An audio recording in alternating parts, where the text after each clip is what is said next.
The auctioneer's gavel cracked like a gunshot across the dusty yard. Sold to Cole Ryder for $2,000. Clara Whitmore's world shattered in that single word. Her father's ranch, her entire life, now belonged to a stranger with cold eyes and calloused hands. She stood frozen as he approached, boots grinding gravel, his shadow swallowing hers. "You're not taking this from me," she whispered, fists clenched. He stopped inches away.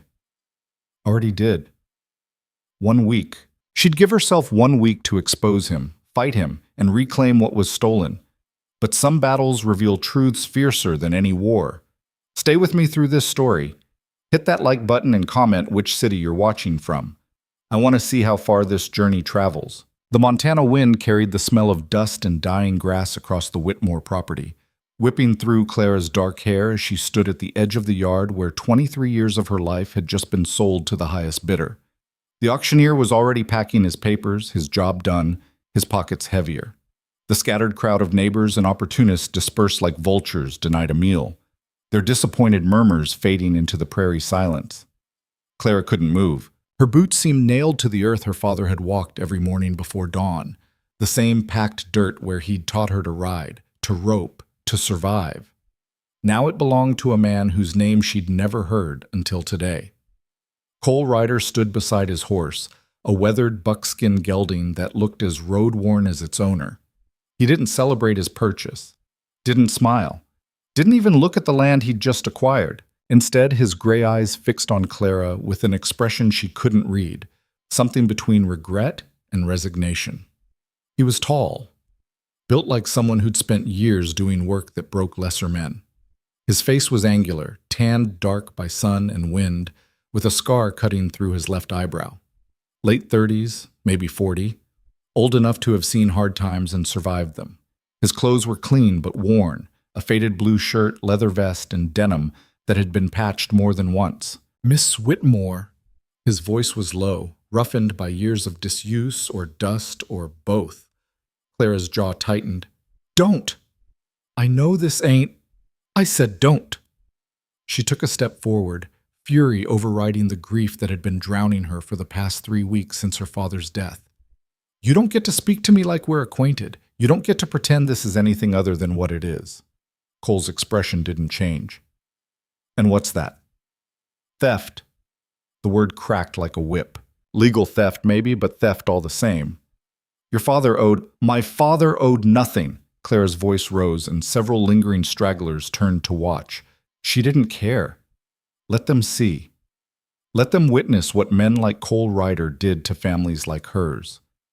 He built this ranch from nothing. He worked himself to the bone keeping it running, and the moment he's gone, vultures like you swoop in to pick the carcass clean. Something flickered in Cole's eyes, pain perhaps, or anger, but he kept it leashed. The bank held paper on this land. $3,000 worth. When your father passed— Stop calling him that. Clara's hands trembled. You didn't know him. You have no right to speak about him. When he died, Cole continued, quieter now, the bank called the debt. I paid it. $2,000 at auction, another $1,000 to clear the remaining balance. How generous! Sarcasm dripped from every syllable. And now you've got yourself a ranch worth 10 times what you paid. Congratulations, Mr. Ryder. You must be very proud. Pride ain't got nothing to do with it. Then what? Greed? Opportunity? Clara stepped closer, close enough to see the flecks of green in his gray eyes, close enough to notice the exhaustion etched into the lines of his face. You saw a dead man's daughter with nowhere to turn and decided to profit from her misery? For a long moment, Cole said nothing. The wind howled between them, carrying the distant cry of a hawk. When he finally spoke, his voice was so quiet she almost didn't hear it. I bought this land to save it. Clara laughed, a brittle, broken sound. Save it? From what? From me. From men worse than me. He turned toward the house, a sturdy 2-story structure her grandfather had built with his own hands in 1851. You got a week to gather your things. After that what? You'll have me thrown out by the sheriff? Dragged off my own property like a squatter? Cole's shoulders tensed, but he didn't face her. After that, we'll figure out what comes next. There is no we, Mr. Ryder. Clara forced steel into her voice, even as her world crumbled around her. There's you, the thief who stole my home, and me, the woman who's going to fight you every single day until I get it back. He mounted his horse in one smooth motion, looking down at her from the saddle. For a moment, she thought he might say something else, offer some explanation, some justification for what he'd done. Instead, he simply tipped his hat and turned the buckskin toward the road. 1 week, Miss Whitmore. I'll be back Monday morning. Then he was gone, riding east toward town, leaving Clara alone in the yard of a home that was no longer hers. The house felt wrong that night. Clara moved through rooms that had always welcomed her, but now they seemed to belong to someone else. Because they did. Every creak of the floorboards, every shadow cast by lamplight, every familiar object suddenly felt like a borrowed thing she'd have to return. She sat at her father's desk in his study, surrounded by his books and maps and the faint smell of his pipe tobacco. The ledgers were still there, the ones she'd avoided looking at since his death. Numbers had been his domain, not hers. He'd always handled the money, the accounts, the business side of ranching. Clara knew cattle and horses, fence repair and branding. The financial mysteries had been his burden to bear.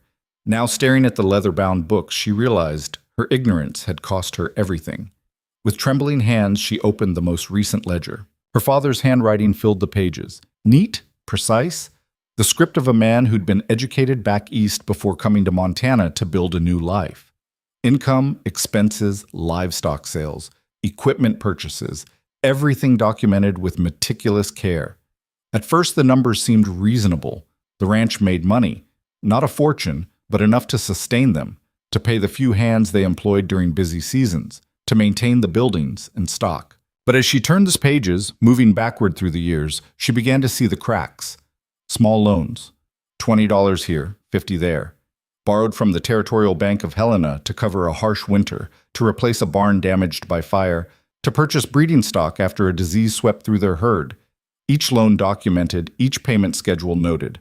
And then, 3 years ago, a larger number, $3,000. Clara's breath caught. She read the notation 3 times, trying to make sense of it. Loan secured against property.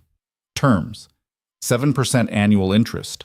Full payment due upon death of borrower or sale of property, whichever occurs first. Her father had mortgaged the entire ranch. But why? What could have required so much money? She flipped through the subsequent pages, searching for some explanation. A major purchase, an investment, something that justified risking everything they had. Nothing. The ranch's operations continued as normal. No new buildings, no significant expansion of the herd. The $3,000 seemed to have vanished into thin air.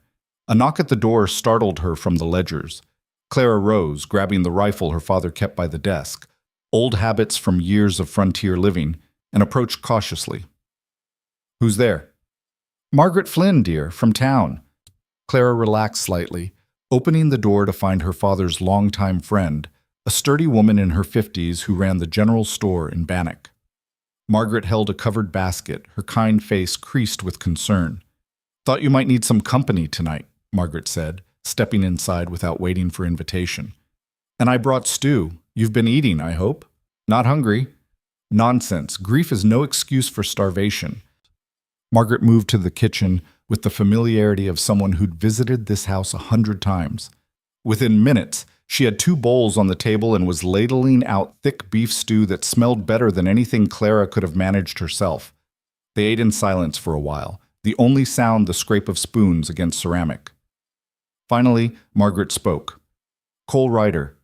You know anything about him?" Clara's spoon stopped midway to her mouth. "Just that he's a thief." "He's no thief, Clara." Margaret's voice was gentle but firm. "I've known that man for nearly 10 years. He's worked every brutal job this territory has to offer. Mining, logging, cattle drives that would kill most men. Never caused trouble, never owed anyone a cent, never spoke ill of a soul." "Then why did he steal my ranch? Did he steal it, or did he buy it legal at a public auction?" "That's not—" Clara set down her spoon, appetite gone. "It's the same thing." "It's not, and you know it." Margaret reached across the table, covering Clara's hand with her own work-roughened one. "Your father borrowed that money, honey. The bank had every right to call the debt when he passed. If Cole hadn't bought it, someone else would have. Probably Silas Crow." The name sent a chill through Clara. Silas Crow owned half of Bannock and most of the rangeland between there and Helena. He was ruthless, greedy, and known for driving out anyone who stood in the way of his expansion. At least with Crow, I'd know what I was dealing with, Clara muttered. You'd be dealing with eviction within the hour. Margaret squeezed her hand. Cole gave you a week. That tells me something. It tells me he wants to look civilized while he robs me blind. Margaret sighed, releasing Clara's hand and leaning back in her chair. Your father thought highly of him. Clara's head snapped up. What? Cole Ryder. Your father knew him. Not well, but they'd spoken a few times over the years. Margaret's eyes held something that looked like pity. Last time I saw your father in town, maybe 2 months before he passed, he mentioned Cole might be coming back to the area. Seemed almost relieved, if that makes sense. It didn't make sense. Nothing made sense anymore. Clara's world had become a puzzle with missing pieces, and every time she thought she understood the picture, someone revealed another gap. Why would my father care if some drifter came back to Montana? I don't know, dear. He didn't say. Margaret stood, collecting the bowls. But I do know this. Whatever happened between those two men, your father trusted Cole Ryder. Maybe you should ask yourself why. After Margaret left, Clara returned to the ledgers, searching for any mention of Cole Ryder's name. She found nothing. No transactions, no notes, no explanation for the connection Margaret described. But as she closed the final ledger, a piece of paper slipped out. A letter, folded and worn, as if it had been read many times. Clara unfolded it carefully, recognizing her father's handwriting. If you're reading this, I'm gone. There are things I should have told you, Clara. Things about the past, about debts owed and promises made. But some truths are harder to speak than to carry, and I carried this one too long. Cole Ryder is a good man. Whatever you may think when this is over, remember that. He owes me nothing, and I owe him everything. Trust him. Your loving father, Thomas Whitmore. Clara read the letter 3 times, her hands shaking harder with each pass. Trust him? Trust the man who'd taken everything? How could her father ask that of her? Unless there was something she didn't understand. Something her father had kept hidden. Some piece of the story that would make all of this make sense. She stood abruptly, the chair scraping against the wooden floor. 1 week. Cole Ryder had given her 1 week before he returned. That meant she had 1 week to uncover the truth about the debt, about the ranch, about whatever connection existed between her father and the stranger who now owned her home. And if that truth proved what she suspected, that Cole Ryder was exactly the opportunistic thief he appeared to be, then she'd use that week to figure out how to fight him. Clara Whitmore had been raised by a man who'd survived the Montana wilderness, built a ranch from nothing, and refused to yield to anyone or anything. His blood ran in her veins, his stubbornness lived in her bones. Cole Ryder may have bought her land, but he hadn't bought her surrender. The war had just begun. Bish! Monday morning arrived cold and gray, with clouds promising rain before nightfall. Clara had spent the week preparing, cataloging every asset on the ranch, documenting the condition of buildings and equipment, making note of every fence post and water trough. If Cole Ryder thought he could show up and find a broken woman ready to abandon her home, he had severely miscalculated. She was in the barn when she heard the horse approaching, not rushing, not hesitant, just the steady clip-clop of hooves on hard-packed earth. Clara straightened from checking the feed stores, brushing hay from her divided riding skirt, and stepped into the yard. Cole Ryder sat astride the same buckskin gelding, but this time he wasn't alone. Behind him rode 2 men, both young, both looking uncertain, and behind them came a wagon loaded with supplies, lumber, tools, sacks of grain, and equipment Clara couldn't immediately identify. Cole dismounted, tying his horse to the rail outside the barn. The 2 younger men did the same, casting curious glances at Clara. Miss Whitmore. Cole tipped his hat, his expression as unreadable as before. Mr. Ryder. She kept her voice cold, professional. I see you brought help to throw me out. How efficient. Something that might have been amusement flickered in his eyes. Nobody's throwing anyone out. These are the Turner brothers, Jack and Sam. They'll be helping with repairs. Repairs? Clara glanced at the loaded wagon. For what? The ranch. Cole moved past her toward the barn, examining the structure with a critical eye. Roofs got holes, north walls rotting. Fence line on the eastern pasture is down in 3 places. South well needs shoring up before it collapses. Clara followed him, confusion mixing with anger. Why would you waste money fixing something you're just going to sell? He turned to face her, and for the first time, she saw something other than careful neutrality in his expression. It looked almost like determination. Who said anything about selling? You. The words caught in her throat. You bought this place at auction. Everyone knows auction purchases get flipped for profit. Everyone knows wrong. Cole walked to the wagon, pulling out a leather roll that clanked with the sound of tools. I bought this place to run it, properly. The way it should have been run all along. The implication stung. My father ran this ranch properly for 23 years. Your father ran it alone. Cole's voice wasn't cruel, but it was blunt. One man can't maintain 300 acres and a herd of 200 cattle without help. The fact that he tried, that he kept it going as long as he did, says more about his strength than anything else. But strength only goes so far. Jack Turner, the taller of the 2 brothers, cleared his throat awkwardly. Ma'am, we don't mean no disrespect to your father. Everyone in Bannock spoke highly of Thomas Whitmore. Then why are you here helping the man who took his land? Clara's question came out sharper than intended. Sam Turner, younger and quieter than his brother, shuffled his feet. Because Mr. Ryder's paying good wages for honest work. And because, well, ma'am, if he hadn't bought this place, Silas Crow would have. And Crow would have had you out by sunset the same day. Clara wanted to argue, to insist she would have found a way to fight Crow off, but the truth was unavoidable. She'd had no money, no legal claim once the debt was called, no power to stop any of this from happening. Her father's death had left her vulnerable in ways she was still discovering. Fine. She crossed her arms, lifting her chin in defiance. Fix your ranch, Mr. Ryder, but don't expect me to thank you for it. Never did. He handed the tool roll to Jack. Start with the barn roof. Sam, check the fence line. I'll look at the well.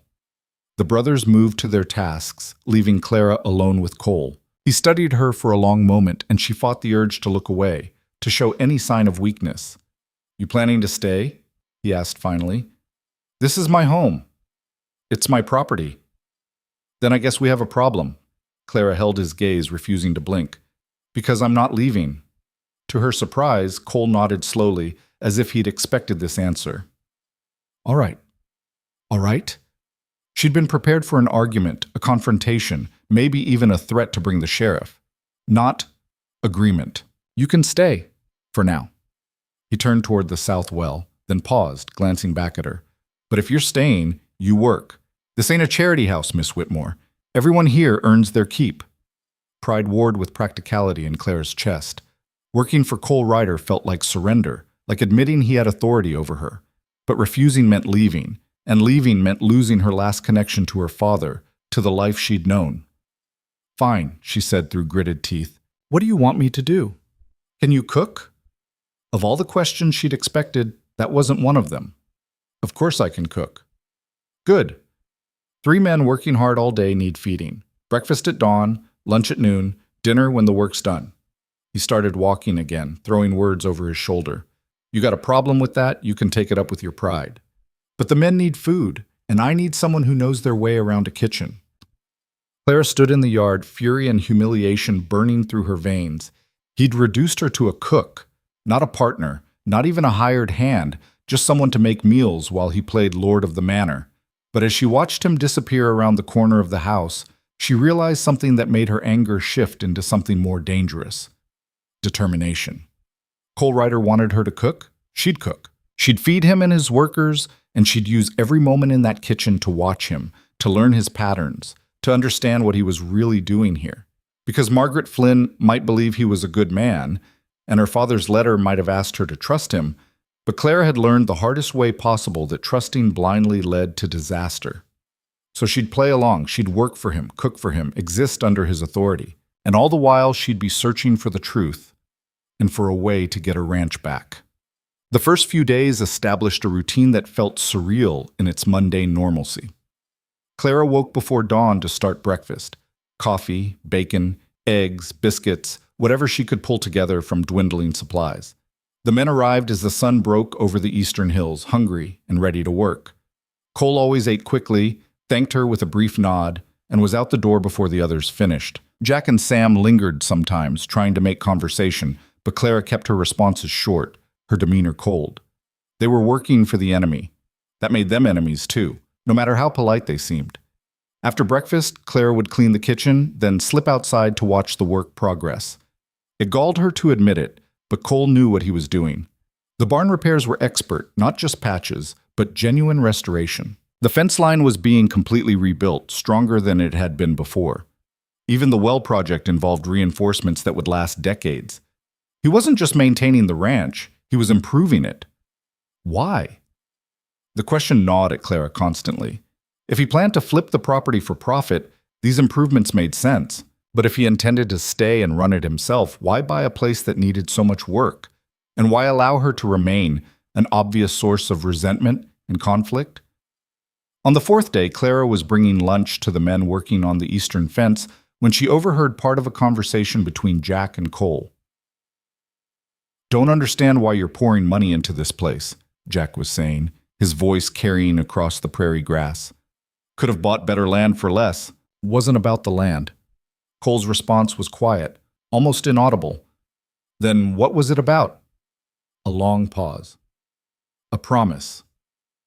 Clara froze behind a small rise, the lunch basket heavy in her hands. A promise to whom? About what? "Mr. Whitmore?"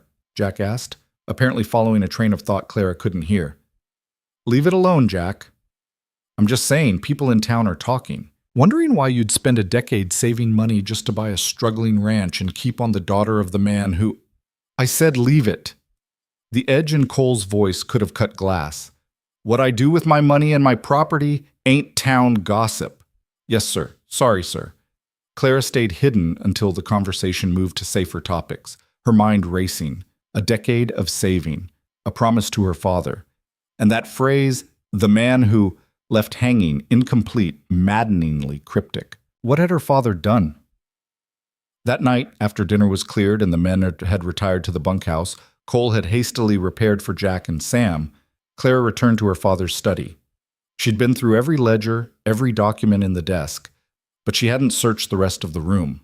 Now she did, methodically checking every book on every shelf, looking for loose pages, hidden compartments, anything that might explain the $3,000 debt and the connection to Cole Ryder. It was nearly midnight when she found it, not in the desk or the bookshelves, but in a small wooden box on the top shelf of the closet, hidden behind her father's winter coats.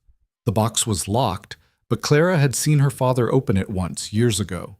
She knew where he kept the key, taped to the underside of his desk drawer. Inside the box were letters, dozens of them, dating back 15 years. Most were from Clara's mother before she died, but tucked in the bottom was a separate stack bound with twine. Clara untied them with shaking hands and began to read.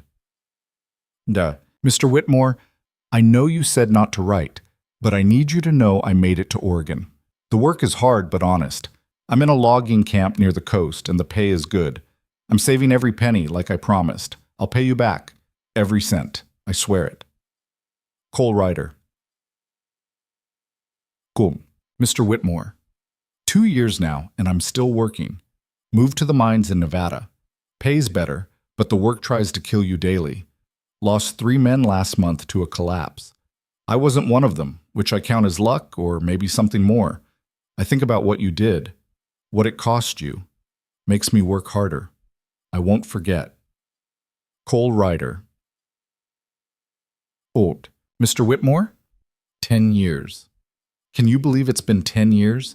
I've moved around, cattle drives, ranch work, back to mining when the pay was right. I've got nearly 2,000 saved now. It's not enough yet, but I'm getting closer. Someone told me you have a daughter, that she's doing well, learning the ranch. That makes me glad. You deserve good things after what you did. I'll make this right. I promise. Cole Ryder." Letter after letter, spanning 15 years. Each one a report, an update, a man relentlessly working toward an unnamed goal. Paying back a debt Clara didn't understand for a service her father had apparently provided. The last letter was dated 6 months before her father's death. Teat. Thomas, you told me once I could call you by your name, but it never felt right until now. I've saved $3,000. It took me 15 years of brutal work across this whole damned frontier, but I did it. Every penny earned honest, every cent accounted for. I'm coming back to Montana. I'm going to pay you back what I owe, what you spent saving my life when any other man would have left me to die. After that, if you'll have me, I'd like to stay in the area, maybe find a small place, settle down. I'm too old to keep drifting, and there's nowhere else I'd rather be than near the man who gave me a second chance. I'll see you soon. Your friend, Cole Ryder. The what? Clara sat back, the letters scattered across her lap, pieces of a puzzle finally forming a coherent picture. Her father had saved Cole's life. Somehow, 15 years ago, Thomas Whitmore had spent money, significant money apparently, to save a stranger. Cole had spent the next 15 years working himself to the bone to repay that debt. But the $3,000, the loan against the ranch, had her father borrowed that money to save Cole? And if so, why had he never told her? Why keep it secret? Let her think the debt was for ranch expenses. Clara's hands trembled as she gathered the letters, retying them carefully and returning them to the box. Her anger at Cole Ryder hadn't disappeared, but it had transformed into something more complex, tangled with questions she needed answered. Tomorrow, she decided. Tomorrow she would confront him, demand the truth about what happened 15 years ago, about why her father had sacrificed so much for a stranger. But as she extinguished the lamp and climbed the stairs to her bedroom, Clara couldn't shake the feeling that the truth, when it came, would change everything she thought she knew about her father, about Cole Ryder, and about herself. The war she'd declared was becoming something else entirely, something that terrified her more than any enemy she could fight. It was becoming forgiveness. And forgiveness meant letting go of the one thing keeping her strong, her anger. Dawn broke cold and clear the next morning, frost glittering on the prairie grass like scattered diamonds. Clara stood at the kitchen window, coffee cup warming her hands, watching the bunkhouse door. She'd barely slept, the letters replaying in her mind with every hour that passed. The questions burned hotter than any anger she'd felt before. When Cole emerged, pulling on his work gloves as he walked toward the barn, Clara set down her cup and strode out into the yard. Her breath misted in the cold air. Mr. Ryder. He stopped, turning slowly. In the early light, his face looked harder somehow, the scar through his eyebrow more pronounced. Miss Whitmore. Breakfast ready? I need to talk to you. Can it wait? Got a full day's work ahead. No. Clara closed the distance between them, her heart hammering. It can't wait. I found the letters. Something flickered across his face, surprise, perhaps, or worry. He glanced toward this bunkhouse where Jack and Sam were still sleeping, then back at her. Inside, not out here. He followed her into the house, into the kitchen where the stove radiated warmth and the smell of coffee filled the air. Clara pulled the wooden box from where she'd hidden it under the counter and set it on the table between them. You want to tell me what really happened? She kept her voice steady, controlled. Or should I just keep guessing? Cole stared at the box for a long moment, his jaw working. When he finally spoke, his voice was rough. Your father asked me not to tell you. My father's dead. The words came out harsher than she intended. And I deserve to know why he borrowed $3,000, why he risked everything we had, for you. It wasn't for me. It was because of me. Cole pulled out a chair and sat heavily, as if the weight of 15 years had suddenly become too much to carry standing. You want the whole story? Every word. He nodded, staring at his hands. They were scarred, calloused, the hands of a man who'd spent decades doing brutal work. 15 years ago, I was nobody. A drifter, 23 years old, running from a past I thought would kill me. I'd gotten mixed up with some bad men down in Wyoming, cattle rustlers, claim jumpers, the kind who'd shoot you for looking at them wrong. I wanted out, but men like that don't let you walk away. Clara sat across from him, silent, letting him talk. They came after me. I rode hard trying to lose them, but they caught up about 10 miles from here, shot my horse out from under me, left me bleeding in a ravine with a bullet in my side. His hand moved unconsciously to his ribs, as if the old wound still ached. I should have died there. Would have, if your father hadn't found me. The kitchen was quiet except for the crackling of the fire in the stove. Outside, the first light of dawn painted the windows gold. He was out checking fence line, heard the shots, came to investigate. Found me half conscious, bleeding into the dirt. Cole's voice had gone distant, lost in memory. Any sensible man would have left me there or fetched the sheriff. But Thomas Whitmore wasn't like most men. He got me on his horse, brought me back here, put me in the barn where no one would see. "Why hide you, son?" Clara asked. "If you were innocent." "I wasn't innocent." Cole met her eyes and she saw pain there, old and deep. I'd ridden with those men for 6 months, helped them steal cattle, jump claims. I hadn't killed anyone, but I'd done enough to hang if the law caught up with me. Your father knew that. I told him everything, figured he deserved the truth before he decided what to do with me. Clara's throat tightened. Her father, the man she'd thought she knew completely, had harbored a fugitive, had risked everything to save a criminal. "Those men who shot you," she said quietly. "They came looking?" 3 days later, Cole's hands clenched into fists on the table.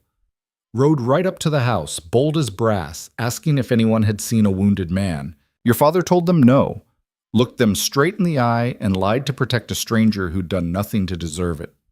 They didn't believe him? One of them didn't. Jake Mercer, meanest son of a—" Cole caught himself. "He wanted to search the place. Your father refused. Told them to get off his property or he'd fetch the sheriff himself." Clara could picture it, her father, stubborn and proud, facing down dangerous men to protect someone he barely knew. It sounded exactly like something Thomas Whitmore would do, which made her heart ache worse. "Mercer pulled his gun," Cole continued. "Said he'd search whether your father liked it or not. That's when your father offered them money." "Money?" Clara's voice rose. "He paid them off." $3,000 to ride on and forget they'd ever tracked me here. It was everything he had saved, plus what he could borrow from the bank on short notice. Cole's expression was carved from stone, but his eyes betrayed him. They shimmered with something that might have been tears. I begged him not to do it. Told him I'd take my chances with them, with the law, with anything. But he said no man deserved to die for trying to change his path. The words hung in the air between them, heavy with meaning. Clara thought of the loan papers, the meticulous notes in her father's ledgers, the years of careful management to keep the ranch running while paying down that impossible debt. "He saved your life," she whispered. "He did more than that." Cole's voice cracked. "He gave me a chance to become someone different. After I healed, he got me papers, new name, clean record. Told me to ride west and build a life worth living. Said if I ever came back to Montana, I'd better be the kind of man who deserved a second chance." "So you left?" "I left. And I spent the next 15 years working every brutal job this frontier had to offer, saving every penny, trying to become that man your father believed I could be." Cole pushed back from the table, pacing to the window. "I wrote to him every year or so. Let him know I was still alive, still working toward paying him back. He never asked me to, never expected it. But I owed him more than money. I owed him everything." Clara absorbed this, her mind reeling. Every assumption she'd made about Cole Ryder had been wrong. He wasn't a thief or an opportunist. He was a man trying to repay an impossible debt to someone who'd believed in him when no one else would. "Why didn't he tell me?" The question came out small, hurt. "Why keep it secret?" "He wanted to protect you." Cole turned from the window. "If anyone ever connected me to him, to you, it could have brought danger to this ranch. Those men I ran from, they're mostly dead now, or in prison, but your father didn't know that would happen. He kept it quiet to keep you safe." "And the $3,000? Clara's hands trembled. "When you came back, I tried to give it to him directly, rode out here 6 months ago with every cent I'd saved." Cole's voice was bitter. "He refused to take it. Said he didn't want my money, didn't need it. We argued for hours. Finally, he made me promise something." "What?" "If anything happened to him, I'd use that money to save this ranch. Not for him. For you." Cole met her eyes. "He knew he was sick, Clara. Had known for months. The doctor in Bannack gave him maybe a year, said the cancer in his lungs would take him slow and hard." Clara's breath stopped. Cancer. Her father had been dying and never told her. "He didn't want you to watch him waste away," Cole said gently. "Didn't want your last memories of him to be suffering. So he kept working, kept running the ranch, kept everything normal for as long as he could. And he made me swear that when he was gone, I'd make sure you didn't lose everything he'd built. By buying it? Anger flared hot in Clara's chest. By taking it from me? By saving it? Cole's voice hardened. The bank was going to auction this place whether I bought it or not. Your father's debt was legal and binding. If I hadn't stepped up, Silas Crow would have taken it for half what I paid, and you'd have been out on your ear the same day. At least this way. At least this way what? I get to live in my own house as a servant? Clara stood, her chair scraping loud against the floor. I get to cook meals for the man who owns everything that should have been mine. It should have been yours. Cole's words stopped her cold. You're right. This ranch, this land, this life, it all should have gone to you. Your father built it for you, but he also built it on a debt he chose to take on, and that debt came due. I'm sorry, Clara. I'm sorrier than you'll ever know, but I kept my promise to him the only way I could. They stood facing each other across the kitchen, the morning light streaming through the windows, illuminating the space between them, a chasm of grief and misunderstanding, and truths too painful to speak aloud. Finally, Clara broke the silence. Why didn't you just tell me all this when you bought the place? Why let me think you were a thief? Because your father asked me not to. Cole's shoulders sagged. He said you'd blame yourself if you knew he'd gotten sick trying to protect his secret. Said you'd carry guilt that wasn't yours to bear. He wanted you to be angry at me, not at him, not at yourself. So you let me hate you. Better than the alternative. Clara wanted to scream, to throw something, to rage against the unfairness of it all. Her father had lied to protect her, had kept secrets that might have changed everything, had orchestrated his own death to spare her pain. And Cole had honored those wishes, had taken on the role of villain to preserve Thomas Whitmore's memory. It was noble and infuriating and heartbreaking all at once. I need air. Clara moved toward the door, her chest tight. I need to think. Clara, don't. She held up a hand, not looking at him. Just don't. Not right now. She walked out into the cold morning, past the barn where her father had hidden a wounded stranger 15 years ago, past the fence line he'd maintained with money he didn't have, out into the prairie where the wind could carry away the sound of her grief. Behind her, the house stood silent, full of ghosts and secrets, and a man who'd spent half his life trying to repay a debt that could never truly be settled. The truth hadn't set her free. It had only shown her how little she'd understood about the man she'd thought she knew better than anyone. The morning stretched long as Clara walked, her feet carrying her without conscious direction. She found herself at the southern edge of the property, where a small grove of cottonwoods marked the boundary between Whitmore land and open range. Her father had brought her here when she was 7, had pointed out the old survey markers and explained what it meant to own something, to be responsible for it. Land doesn't belong to us, Clara, he'd said, his hand on her small shoulder. We belong to it. We're just caretakers for a little while. She'd thought she understood then. Now she realized she'd understood nothing. The sound of hoofbeats brought her back to the present. Clara turned to see Cole riding toward her on the buckskin, leading a second horse, her father's old mare, Daisy. He stopped a respectful distance away, dismounted, and held out Daisy's reins. Thought you might want company, he said. The 4-legged kind, at least. Despite everything, Clara felt a small smile tug at her lips. She took the reins, running her hand along Daisy's neck. The mare nuzzled her shoulder, warm and solid and real. I used to come here with him, Clara said quietly. My father, when I was little. Cole nodded, saying nothing, just standing beside his horse and looking out across the prairie. He taught me everything about this land, Clara continued, how to read the weather, where the best grazing was, which parts flooded in spring. I thought I knew every inch of this ranch, every secret it held. She laughed, a bitter sound.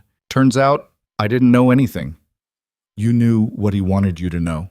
Cole's voice was careful. That's not the same as ignorance. Feels the same. They stood in silence, the wind moving through the cottonwoods with a sound like whispered conversations.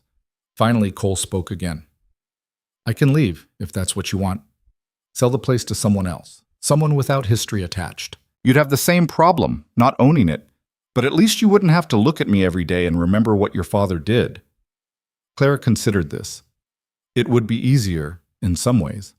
Cole Ryder carried the weight of her father's choices in his very presence, a constant reminder of secrets and sacrifices she'd never been allowed to share. But sending him away wouldn't change the past. It wouldn't bring her father back, wouldn't restore the ranch to her ownership, wouldn't undo any of the complicated truths she'd learned. "No," she said finally. "Don't leave." Cole's head turned slightly, surprise evident in his profile. "If you leave, you break your promise to my father. And apparently," Clara's throat tightened, "apparently keeping promises meant everything to him, even the ones that cost him everything." "Clara, I'm not saying I forgive you." She cut him off, needing to make this clear. "I'm not saying we're friends or that any of this is okay, but you spent 15 years working toward a goal most men would have abandoned. You kept writing to a man who saved your life when you could have just disappeared. And you bought this ranch not because you wanted it, but because you promised to protect something that mattered to him." She turned to face Cole fully. "My father trusted you. I don't understand why yet, but he did. So I'm going to try to do the same." Something shifted in Cole's expression. Relief, maybe, or gratitude. "That's more than I deserve." "Probably." Clara swung up onto Daisy's back. "But it's what I've got to offer, so you'd better not waste it." A ghost of a smile crossed Cole's face. "Yes, ma'am." They rode back to the ranch together, not speaking, but the silence between them had changed. It wasn't comfortable exactly, but it was no longer hostile. It was the quiet of two people trying to navigate impossible circumstances with some shred of dignity and tact. When they reached the barn, Jack and Sam were already at work on the roof, hammering in new shingles. They waved down at Clara and Cole, shouting good-natured greetings that neither responded to. There was too much unspoken weight between them still. Clara dismounted, handing Daisy's reins to Cole. "I'll get breakfast started. The men need to eat." "Clara," Cole's voice stopped her. "Thank you for listening, for not—" He paused, searching for words. "For giving me a chance." She nodded once, then walked toward the house, her mind still churning with everything she'd learned. The truth had complicated everything, had transformed Cole from enemy to something else entirely. Not quite friend, not quite ally, but something undefined and uncomfortable. The kitchen felt different now, haunted by new ghosts. Clara moved through the familiar motions of cooking, cracking eggs, frying bacon, mixing batter for biscuits, but her thoughts were miles away, trapped in a barn 15 years ago, where her father had made a choice that would echo through decades. He'd saved a stranger's life at tremendous cost. Why? What had Thomas Whitmore seen in young Cole Ryder that made him worth such sacrifice? And what did it say about her father that he'd kept it secret, had built a wall of lies around the truth to protect both her and Cole? The questions had no answers, at least not one she could access anymore. Her father was gone, and with him, the full story of what had happened in those days after he'd found Cole bleeding in a ravine. "Miss Whitmore?" Clara looked up to find Sam Turner standing in the kitchen doorway, hat in hand, looking uncertain. "Breakfast isn't ready yet," she said. "That's not— I'm not here for food." Sam twisted his hat. "I just wanted to say, ma'am, that my father knew yours. Worked with him on a cattle drive about 10 years back. Always spoke highly of Thomas Whitmore. Said he was the fairest man he'd ever met." Clara's eyes stung unexpectedly. "Thank you, Sam. That's kind of you to say. And Mr. Ryder, he's a good man too. I know it don't seem like it, with him buying the place and all, but he's been nothing but fair to me and Jack. Pays better than anyone else around, treats us with respect, works harder than he asks us to." Sam met her eyes. "I don't know what happened between him and your father, but whatever it was, I think it made Mr. Ryder into someone worth knowing." After Sam left, Clara stood at the stove, his words echoing in her mind. Someone worth knowing. Was that what her father had seen? The potential for Cole Ryder to become more than the frightened, wounded drifter bleeding in a ravine? The question stayed with her through breakfast, through the meal where she watched Cole interact with Jack and Sam.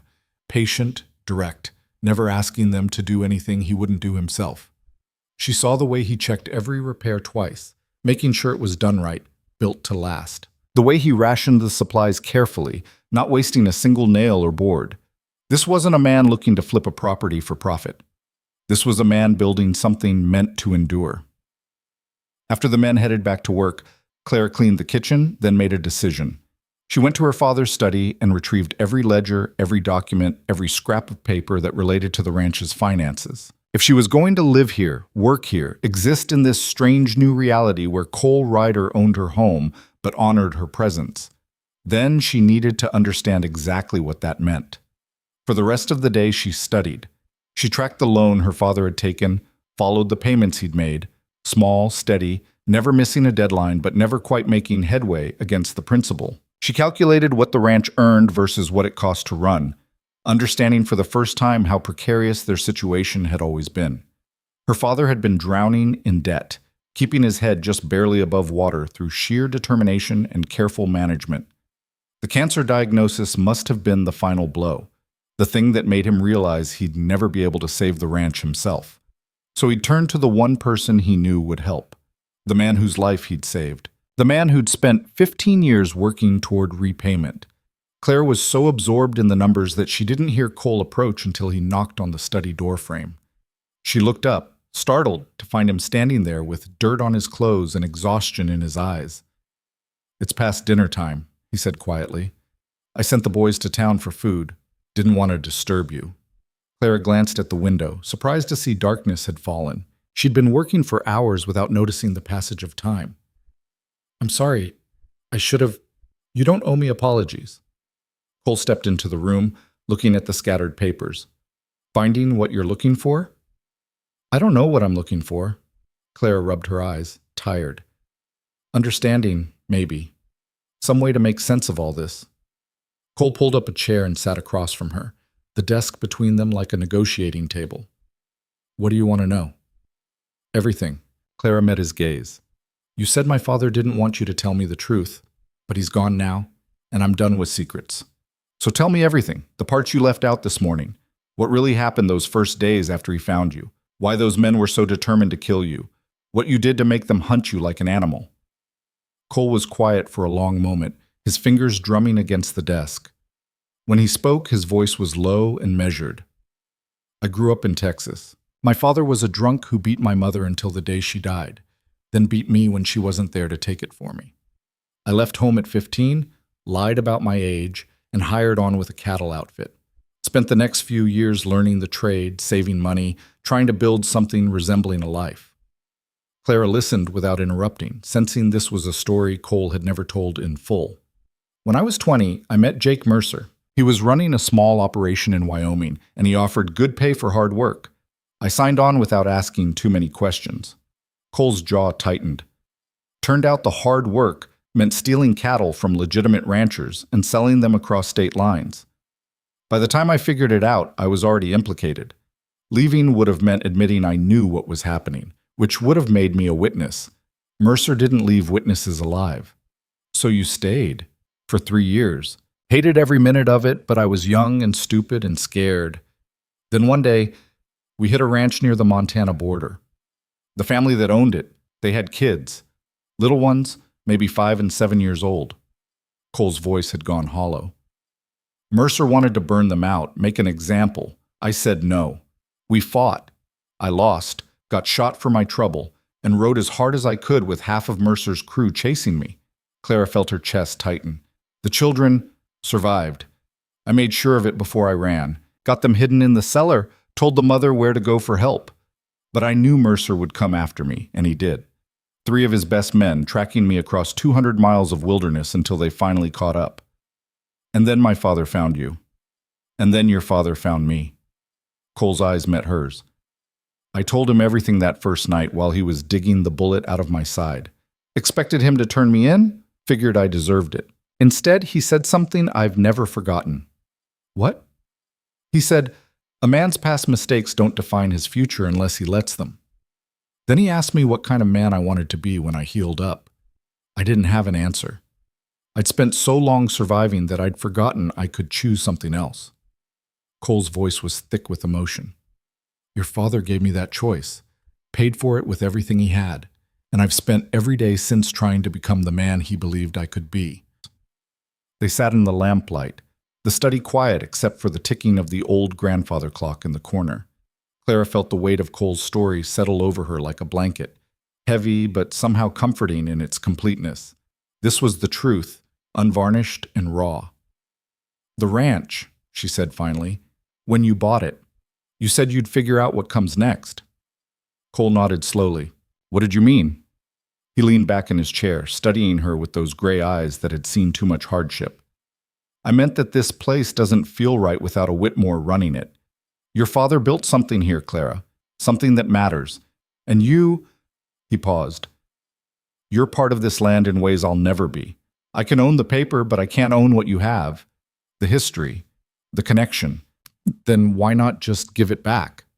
The question came out more plaintive than she intended. "If you believe all that, why not sign it over to me and walk away?" "Because you can't run it alone." Cole's bluntness stung, but Clara recognized the truth in it. "Not without money, not without help, not without the things your father had when he built this place. I give you the deed right now. The bank will come calling within a month, and you'll lose it all over again. Probably to Crow this time, and he won't be as kind as I am." "Kind?" Clara's laugh was bitter. "You call this kind?" "I call it realistic." Cole stood, pacing to the window. "I've got money saved beyond what I spent buying this place. I've got experience running operations, managing men, dealing with the kinds of problems that break smaller ranches. You've got knowledge of this specific land, these cattle, the way your father did things.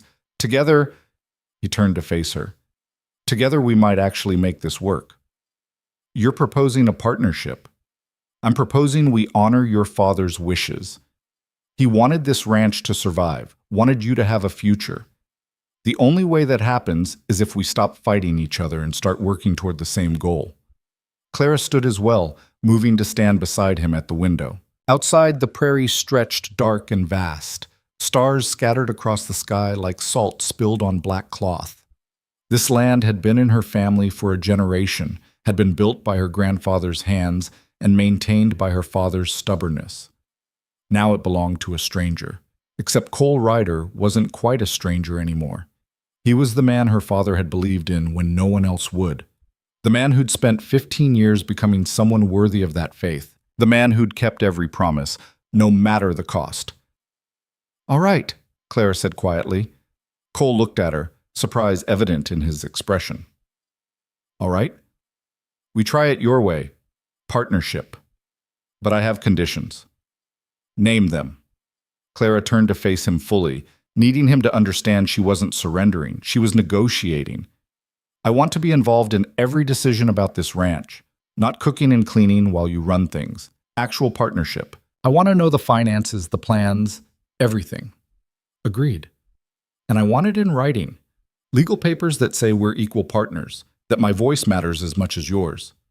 Cole extended his hand. "I'll have a lawyer draw up the documents tomorrow. Anything else?"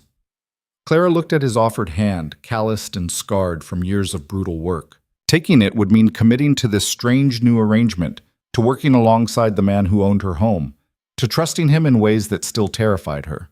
But it would also mean honoring her father's faith, in Cole, in this ranch, in the belief that people could change and grow into something better than their worst moments. She took his hand. His grip was firm, steady, the handshake of a man who meant what he said. "One more thing," Clara said, not releasing his hand yet. "No more secrets. If we're doing this, we do it with truth between us. Always." "Always," Cole agreed. They stood there in the lamplight, hands clasped, two people from different worlds brought together by one man's impossible act of faith. It wasn't forgiveness, not yet, maybe not ever. But it was something. A beginning, perhaps. A chance. And in the harsh world of the Montana frontier, where chances were rare and precious things, it felt like something worth fighting for. The partnership papers arrived from Bannock 3 days later, delivered by a rail-thin clerk who looked nervous being so far from town. Clara read every word twice before signing, her pen scratching across the heavy paper while Cole stood by the window, giving her space to decide. When she finally set down the pen, something shifted in the room. A tension releasing, like a rope that had been pulled taut suddenly going slack. "Equal partners," the clerk confirmed, gathering the documents. "Miss Whitmore retains decision-making authority over ranch operations alongside Mr. Ryder. All profits split evenly. Either party can dissolve the partnership with 6 months' notice." He glanced between them. "It's unusual, I'll admit. Most arrangements like this favor the deed holder." Most arrangements aren't built on a 15-year-old debt, Cole said quietly. After the clerk left, Clara found herself standing in the yard, staring at the land that was now partially hers again, not in ownership, but in authority. It felt strange, like putting on a coat that almost fit, but not quite. She was both more and less than she'd been a week ago. We should check the northern pasture, Cole said from behind her. Jack mentioned he saw signs of fence damage up there. Could be deer, could be something worse. Clara turned. Worse meaning? Cattle rustlers have been working the territory. Hit the Morrison place last month, took 30 head before anyone noticed. Cole's expression was grim. We've got good stock here. That makes us a target. The word we still sounded foreign in Cole's mouth when applied to the ranch, but Clara was beginning to accept it. I'll saddle Daisy. They rode out together as the sun climbed higher, burning off the morning frost. The northern pastures stretched across rolling hills dotted with grazing cattle, their brands clearly visible even from a distance. The Whitmore W that Clara's grandfather had designed. Seeing it still gave her a fierce surge of pride, though now it marked animals she only half owned. The fence damage was worse than expected. Someone had cut the wire in 3 places. Clean cuts that spoke of deliberate sabotage rather than animal interference. Cole dismounted, examining the posts with a practiced eye. This was done last night, maybe early this morning. Wire's still bright where it was cut. He straightened, scanning the horizon. Question is whether they were testing our defenses or getting ready for something bigger. We need to post a watch, Clara said, her mind already working through logistics. Someone riding the perimeter at night. Agreed. I'll take first shift tonight, Jack tomorrow, Sam after that. We rotate until we catch whoever's doing this or convince them we're not worth the trouble. Clara shook her head. 4 people rotating is better than 3. I'll take a shift. Cole's jaw tightened. Clara, don't. She cut him off with a look. We're partners, remember? That means I don't sit in the house while you and the men do the dangerous work. I can shoot as well as anyone, and I know this land better than you do. I'm not questioning your abilities. I'm questioning the wisdom of putting you in danger. My father taught me to handle danger before he taught me to read. Clara's voice was steel. I've lived on this frontier my whole life, Cole. I've faced down wolves, coyotes, drunk cowhands looking for trouble. I can face down rustlers. They stared at each other across the cut fence, wills colliding. Finally, Cole nodded, though his expression suggested he wasn't happy about it. Fine, but you take second shift when Jack and Sam are still awake in the bunkhouse if something goes wrong. And you carry the Winchester, not just your pistol. Deal. They spent the afternoon repairing the fence, working in tandem with few words but growing efficiency. Clara held posts while Cole drove them deep into the hard ground, his strength evident in every swing of the mallet. She'd always known ranch work was brutal, but watching Cole move through it with such practiced ease made her realize just how much labor her father had shouldered alone for so many years.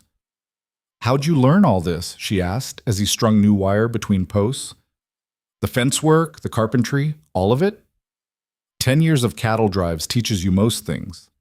Cole's hands moved with quick precision, twisting the wire tight. The rest I picked up in logging camps, mining operations, anywhere that needed men who could work hard and learn fast. Sounds like a hard life. It was, but it was mine. He moved to the next post. Better than what I had before your father found me. Better than what I deserved. Clara wanted to argue that everyone deserved better than brutal labor and lonely years, but the words caught in her throat. What did she know about deserving? She'd been born into a ranch, into a family, into a life handed to her by an accident of birth. Cole had built everything from nothing, had earned every scrap of dignity through blood and sweat. My father saw something in you, she said instead. Something worth saving. I'm starting to understand why. Cole's hand stilled on the wire. He didn't look at her, but she saw his throat work as he swallowed hard. That means more than you know. They finished the fence as the sun began its descent toward the western mountains, painting the sky in shades of orange and gold. Riding back, Clara felt the exhaustion of honest work settling into her muscles. A good ache, the kind that came from building rather than destroying. Dinner that night was a louder affair than usual. Jack had shot a turkey that afternoon, and Clara roasted it with wild onions and herbs from the kitchen garden her mother had planted years ago. The men ate with the appreciation of people who'd burned through every calorie they'd consumed, complimenting Clara's cooking until she had to tell them to stop before their flattery made the food taste worse. "Miss Whitmore," Sam said, wiping his mouth. "Jack and I were talking. If there's rustlers working the area, maybe we should bring in more men. Have a proper crew watching the herds." "Can't afford it," Cole said before Clara could respond. "Not until we sell the spring calves. We're running lean as it is." Clara bristled at his quick answer, remembering their agreement about shared decisions. "Actually, I think Sam's right. We can't afford to lose cattle either. If rustlers take 30 head like they did from Morrison, that's our entire profit margin gone." Cole set down his fork, regarding her steadily. "You have an alternative?" "We ask neighbors to band together, pool our resources for shared night watches. The Morrisons, the Kellys, the Yates, everyone's facing the same threat. Together we could cover more ground." A slow smile spread across Cole's face, surprising her. "That's smart thinking. You want to ride out tomorrow and propose it?" "We'll both go. They know me, but you've got the reputation as someone who knows cattle operations." Clara returned his smile, feeling an unexpected warmth at his approval. "Partners, remember?" "Partners," Cole agreed. After dinner, Clara prepared for her watch shift. She dressed in her warmest clothes, checked and loaded the Winchester, and filled a canteen with coffee strong enough to strip paint. When she emerged from the house, Cole was waiting in the yard with 2 horses saddled. "What are you doing?" Clara asked. "Riding with you for the first hour. Show you the route I want you to take. Make sure everything's secure before I leave you out there. I know you don't need it." Cole's tone was firm but not unkind. "But I'd sleep better knowing you've seen the route in daylight first. Humor me." They rode out as twilight deepened into true darkness, the stars emerging one by one overhead. Cole led her along the perimeter of their land, pointing out landmarks that would guide her in the dark. A distinctive lightning-struck tree, a rock formation shaped like a crouching bear, the old line shack her grandfather had built that still stood despite decades of weather. "You see anything unusual? You fire 3 shots and ride hard for the house," Cole instructed. "Don't try to be a hero. The cattle aren't worth your life." "The cattle represent everything this ranch is," Clara countered. "They're absolutely worth defending." "Not if it costs me my partner." The words came out rougher than he probably intended, and Clara saw him grimace. "We just got this arrangement working. I'm not keen on losing it because you got shot playing guard." Clara felt something warm unfurl in her chest. Concern, she realized. He was worried about her, not as property to protect, but as a person he'd come to value. It was different from her father's protective instincts, less paternal and more equal. "I'll be careful," she promised. Cole nodded, then surprised her by reaching into his saddlebag and pulling out a small whistle on a leather cord. "Take this too. 3 sharp blasts carries farther than gunshots, and it doesn't waste ammunition." Clara took the whistle, their fingers brushing briefly. Even through her gloves, she felt the warmth of his hand, the solidity of him. "Thank you. I'll come relieve you at midnight. Jack takes over at 3. He wheeled his horse around, then paused. "Clara, your father would be proud of you. The way you're handling all this."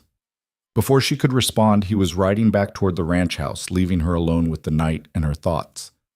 The hours passed slowly. Clara rode the perimeter route Cole had shown her, her eyes adjusting to the darkness, every sound amplified in the quiet. She heard coyotes singing in the distance, the rustle of some small creature in the brush, the low sounds of cattle settling down for the night. The familiar noises of the frontier, the soundtrack of her entire life. But around 11, something changed. Daisy's ears pricked forward, her body tensing beneath Clara's legs. Clara reined in, listening hard. There, hoofbeats, multiple horses, moving slowly from the east. She dismounted quickly, leading Daisy behind a cluster of rocks and drawing the Winchester. The whistle hung cold against her chest, ready to use, but she wanted to see what she was dealing with first. 3 riders emerged from the darkness, silhouetted against the star-filled sky.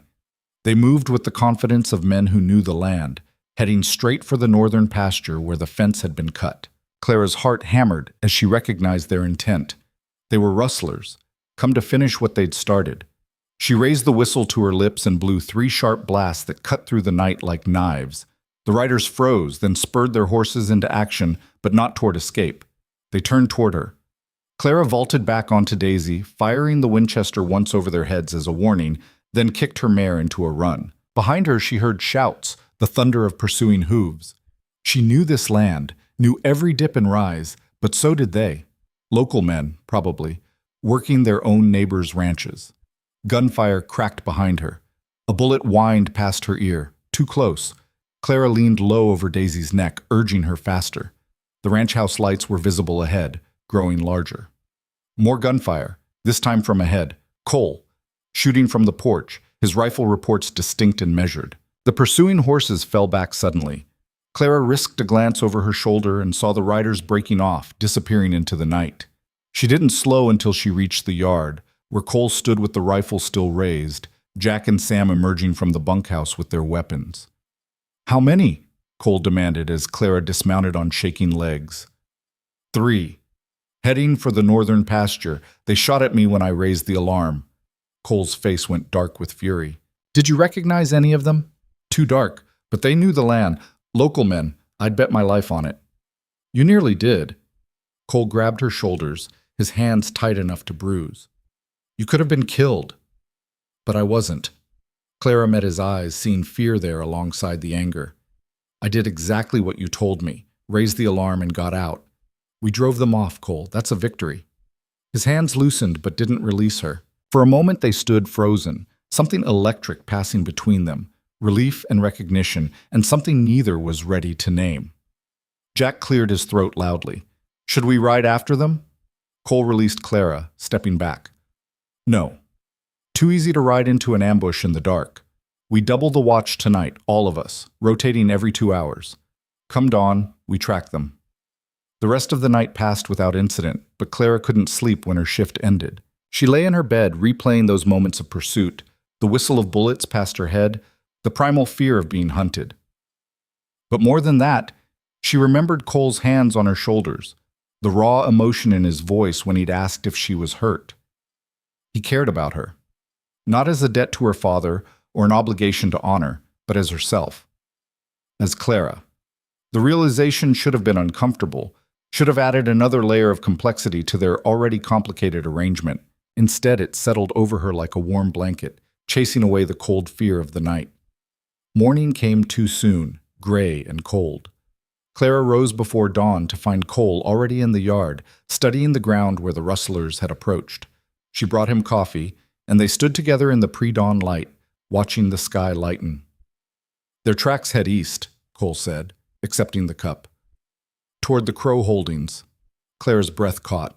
"You think Silas Crow is behind this?" "I think it's convenient that rustlers started hitting this ranch right after Crow lost the auction, and I think those men last night rode like they knew exactly where the fence was cut." Cole's jaw was tight. "But thinking and proving are different things." "Then we prove it." Clara's voice was hard. "We track them, find evidence, and take it to the sheriff. Crow owns the sheriff. Then we take it to the territorial marshal. Or we handle it ourselves." Clara met Cole's eyes.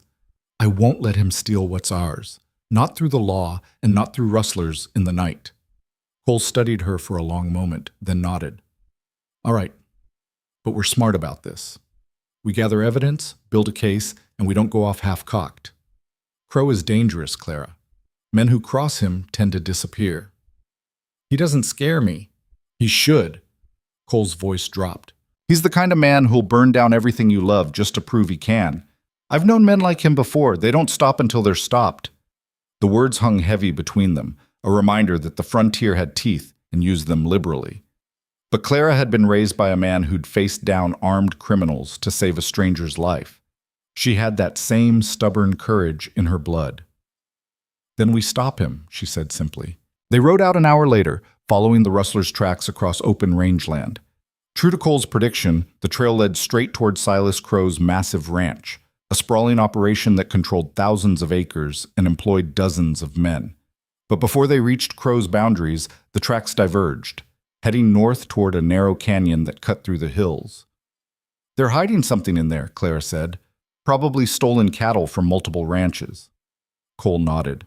"We need to see what they've got before we make accusations. Can't go to the law with just suspicions." They left their horses hidden in a grove of pine trees and proceeded on foot, moving carefully through the rocks and scrub brush. The canyon opened up ahead, and voices carried on the wind, rough male laughter, the sound of cattle lowing. Clara and Cole crept to the canyon rim and looked down into a natural corral formed by the rock walls. Below, at least 50 head of cattle milled about, their brands a mixture of different ranches: Morrison, Kelly, Yates, and unmistakably the Whitmore W. "There's our proof," Cole whispered. "Now we just need to—" A gun cocked behind them, the sound impossibly loud in the quiet. "Well, well," a familiar voice drawled. "Cole Ryder, heard you'd crawled back to Montana. Didn't expect to find you playing rancher." Clara's blood ran cold. She turned slowly to see a man in his 50s, thick-bodied and cruel-faced, holding a rifle pointed directly at them. Two more men flanked him, equally armed. Silas Crow smiled, showing tobacco-stained teeth. And little Clara Whitmore, all grown up and still clinging to that worthless patch of dirt. "I offered your daddy good money for it 5 years back. He turned me down. Now look where stubbornness got him." "My father died of illness, not stubbornness," Clara said, her voice steadier than she felt. "Illness. Right." Crow's smile widened. "Funny how men who stand in my way tend to get sick or unlucky. Your daddy, he was real unlucky at the end there." Clara's world tilted. "What did you do?" "Me? Nothing. I'm a respected rancher, a pillar of the community." Crow gestured with the rifle. "But I do know that sometimes men get offered help with their problems. Medical help, financial help, and sometimes they're too proud to accept it. That pride can be real unhealthy." Cole moved slightly, positioning himself between Clara and Crow's rifle. "You poisoned him." "I didn't do anything. But hypothetically speaking, if a man had cancer eating him up inside, and someone offered to ease his passing in exchange for, say, favorable loan terms with the bank, well," Crow shrugged, "that would just be business." Rage exploded through Clara's chest, hot and blinding. Her father hadn't died of natural causes. He'd been murdered, slowly and deliberately, by the man standing in front of her with a rifle and a smile. "You're going to hang for this," she said, her voice shaking with fury. "Am I? Who's going to believe you? The sheriff works for me. The banker works for me. Half the territory is in my pocket." Crow stepped closer. "You two are going to disappear, just like those cattle down in that canyon. And that ranch will finally be mine, like it should have been all along." Clara felt Cole tense beside her, saw him calculating odds and distances. They were outgunned, outmaneuvered, facing a man who'd just confessed to murder and didn't care because he knew he was untouchable. But Silas Crow had underestimated one crucial thing. Clara Whitmore was her father's daughter, and Thomas Whitmore had taught her that being outmatched didn't mean being defeated. She met Cole's eyes for a fraction of a second, saw understanding flash there, and then she moved. She dove sideways, rolling toward the canyon edge as Cole launched himself at Crow, grabbing for the rifle. Gunfire erupted, deafening in the narrow space. Clara came up with her pistol drawn, firing at Crow's men. One went down, clutching his shoulder. The other fired back, his bullet striking rock inches from her head, sending stone fragments into her face. She fired again, and he stumbled backward, falling. Cole and Crow were locked in a brutal struggle for the rifle, rolling in the dust. Clara couldn't get a clear shot. She rushed forward instead, slamming the butt of her pistol into the back of Crow's head. He went limp, and Cole shoved him away, gasping. "Are you hurt?" Clara demanded, checking Cole for blood. "No, you?" "I'm fine." She looked at the three men, Crow unconscious, his two hired guns either wounded or dead. Her hands were shaking now, adrenaline making her voice unsteady. "We need to get the sheriff. The real law, not Crow's pet." Cole stood, retrieving his rifle. "The territorial marshal is in Helena. 3 days hard ride." "Then we ride hard." Clara met his eyes. "And we bring him back here with enough men to arrest Crow and everyone working for him." They tied up Crow and his men with their own ropes, then rode like demons were chasing them toward Helena. The journey was brutal, pushing their horses to the limit, stopping only when absolutely necessary. Clara's body ached, her face stinging from the rock fragments, but she didn't slow. Her father had been murdered, poisoned by a man who wanted his land badly enough to kill for it. The grief she'd been carrying transformed into something harder, sharper, a determination to see justice done no matter the cost. On the third day, They reached Helena and found the territorial marshal, a grizzled veteran named Harrison, who listened to their story with a face carved from granite. When they finished, he stood without a word and began gathering deputies. "You're sure about this?" Harrison asked as they prepared to ride back. "Accusing Silas Crow of murder and rustling is serious business. If you're wrong, we're not wrong," Clara said. "And we have him and his men tied up in a canyon with stolen cattle as evidence." Harrison nodded. "Then let's go put a stop to this." They rode back with 12 armed deputies, arriving at the canyon as the sun set on the fourth day. Crow was still there, tied and furious, his men subdued. The cattle were still in the natural corral below, brands clearly visible in the fading light. The marshal arrested them all, reading charges in a voice that carried authority and finality. As they led Crow away, the man locked eyes with Clara, his expression venomous. "This isn't over," he hissed. "I've got money, lawyers, I'll walk free, and when you do, I'll be waiting," Clara said coldly. "And next time, I won't hit you with the butt of my pistol." They returned the stolen cattle to their rightful owners over the next few days, riding from ranch to ranch with proof of what Crow had done. The community rallied, offering statements to the marshal, providing evidence of Crow's long pattern of intimidation and theft. And slowly, piece by piece, Clara began to understand what her father had known all along. Survival on the frontier wasn't about standing alone. It was about standing together, about choosing to help even when it cost you everything, about building something worth protecting. Her father had saved Cole's life because he believed in second chances. Cole had spent 15 years earning that faith, and now, together, they were building something neither could have achieved alone, a ranch that stood for more than profit or property. It stood for the belief that people could change, that debts of honor mattered more than debts of money, that partnership was stronger than ownership. The night they returned from delivering the last of the stolen cattle, Clara stood in the yard of her ranch, their ranch, and felt something she hadn't experienced since her father's death. Hope. Cole stood beside her, looking at the same stars she was watching. "Thank you," she said quietly, "for everything, for keeping your promise to my father, for fighting beside me." "Partners," Cole said simply. "That's what we are." "Yes," Clara agreed, "partners." But even as she said it, she knew it was becoming something more, something neither of them had planned for or expected, something that scared her as much as it thrilled her, something that felt dangerously close to trust. The weeks following Crow's arrest brought a change to the ranch that Clara felt in her bones. The constant tension that had hummed beneath every interaction, every decision, every moment she and Cole shared began to ease like a muscle finally allowed to relax. They fell into rhythms that felt less like careful negotiation and more like genuine collaboration. Cole was in the barn repairing tack when Clara found him on a morning that promised snow. The air had that particular stillness that came before the first winter storm, and she could see her breath misting as she crossed the yard. "We need to talk about the spring calves," she said, leaning against the stall door. Cole looked up from the bridle he was oiling, a slight smile touching his lips. "Good morning to you too." Clara felt heat rise in her cheeks. Somewhere along the way, she'd stopped bothering with pleasantries around him, had started treating him the way she might have treated her father. Direct, efficient, assuming familiarity. "Sorry, good morning. Now can we talk about the calves?" "What about them?" Cole set down the bridle, giving her his full attention in that way he had, as if nothing else in the world mattered but what she was about to say. "If we sell in spring like usual, we'll get decent prices. But if we hold until summer, when the eastern markets are hungry for beef, we could get double, maybe more." Clara had spent the last 3 nights poring over market reports and railroad schedules, calculating risks and rewards. It means feeding them longer, more expense up front, but the return could set us up properly for next year, Cole finished, his eyes lighting with understanding. "Give us capital to expand the herd, maybe hire permanent hands instead of seasonal workers." "Exactly." Clara pulled out the papers she'd prepared, spreading them on a hay bale between them. "I worked out the numbers.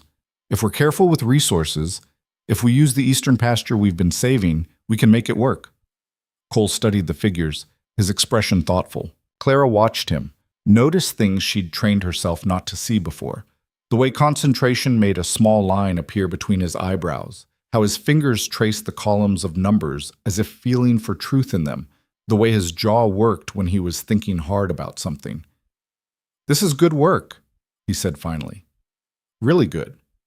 Your father teach you this?" "Some of it. The rest I learned from his ledgers after he died." Clara's throat tightened the way it always did when she thought about those weeks of discovery. "He was careful with money, deliberate. I'm trying to be the same."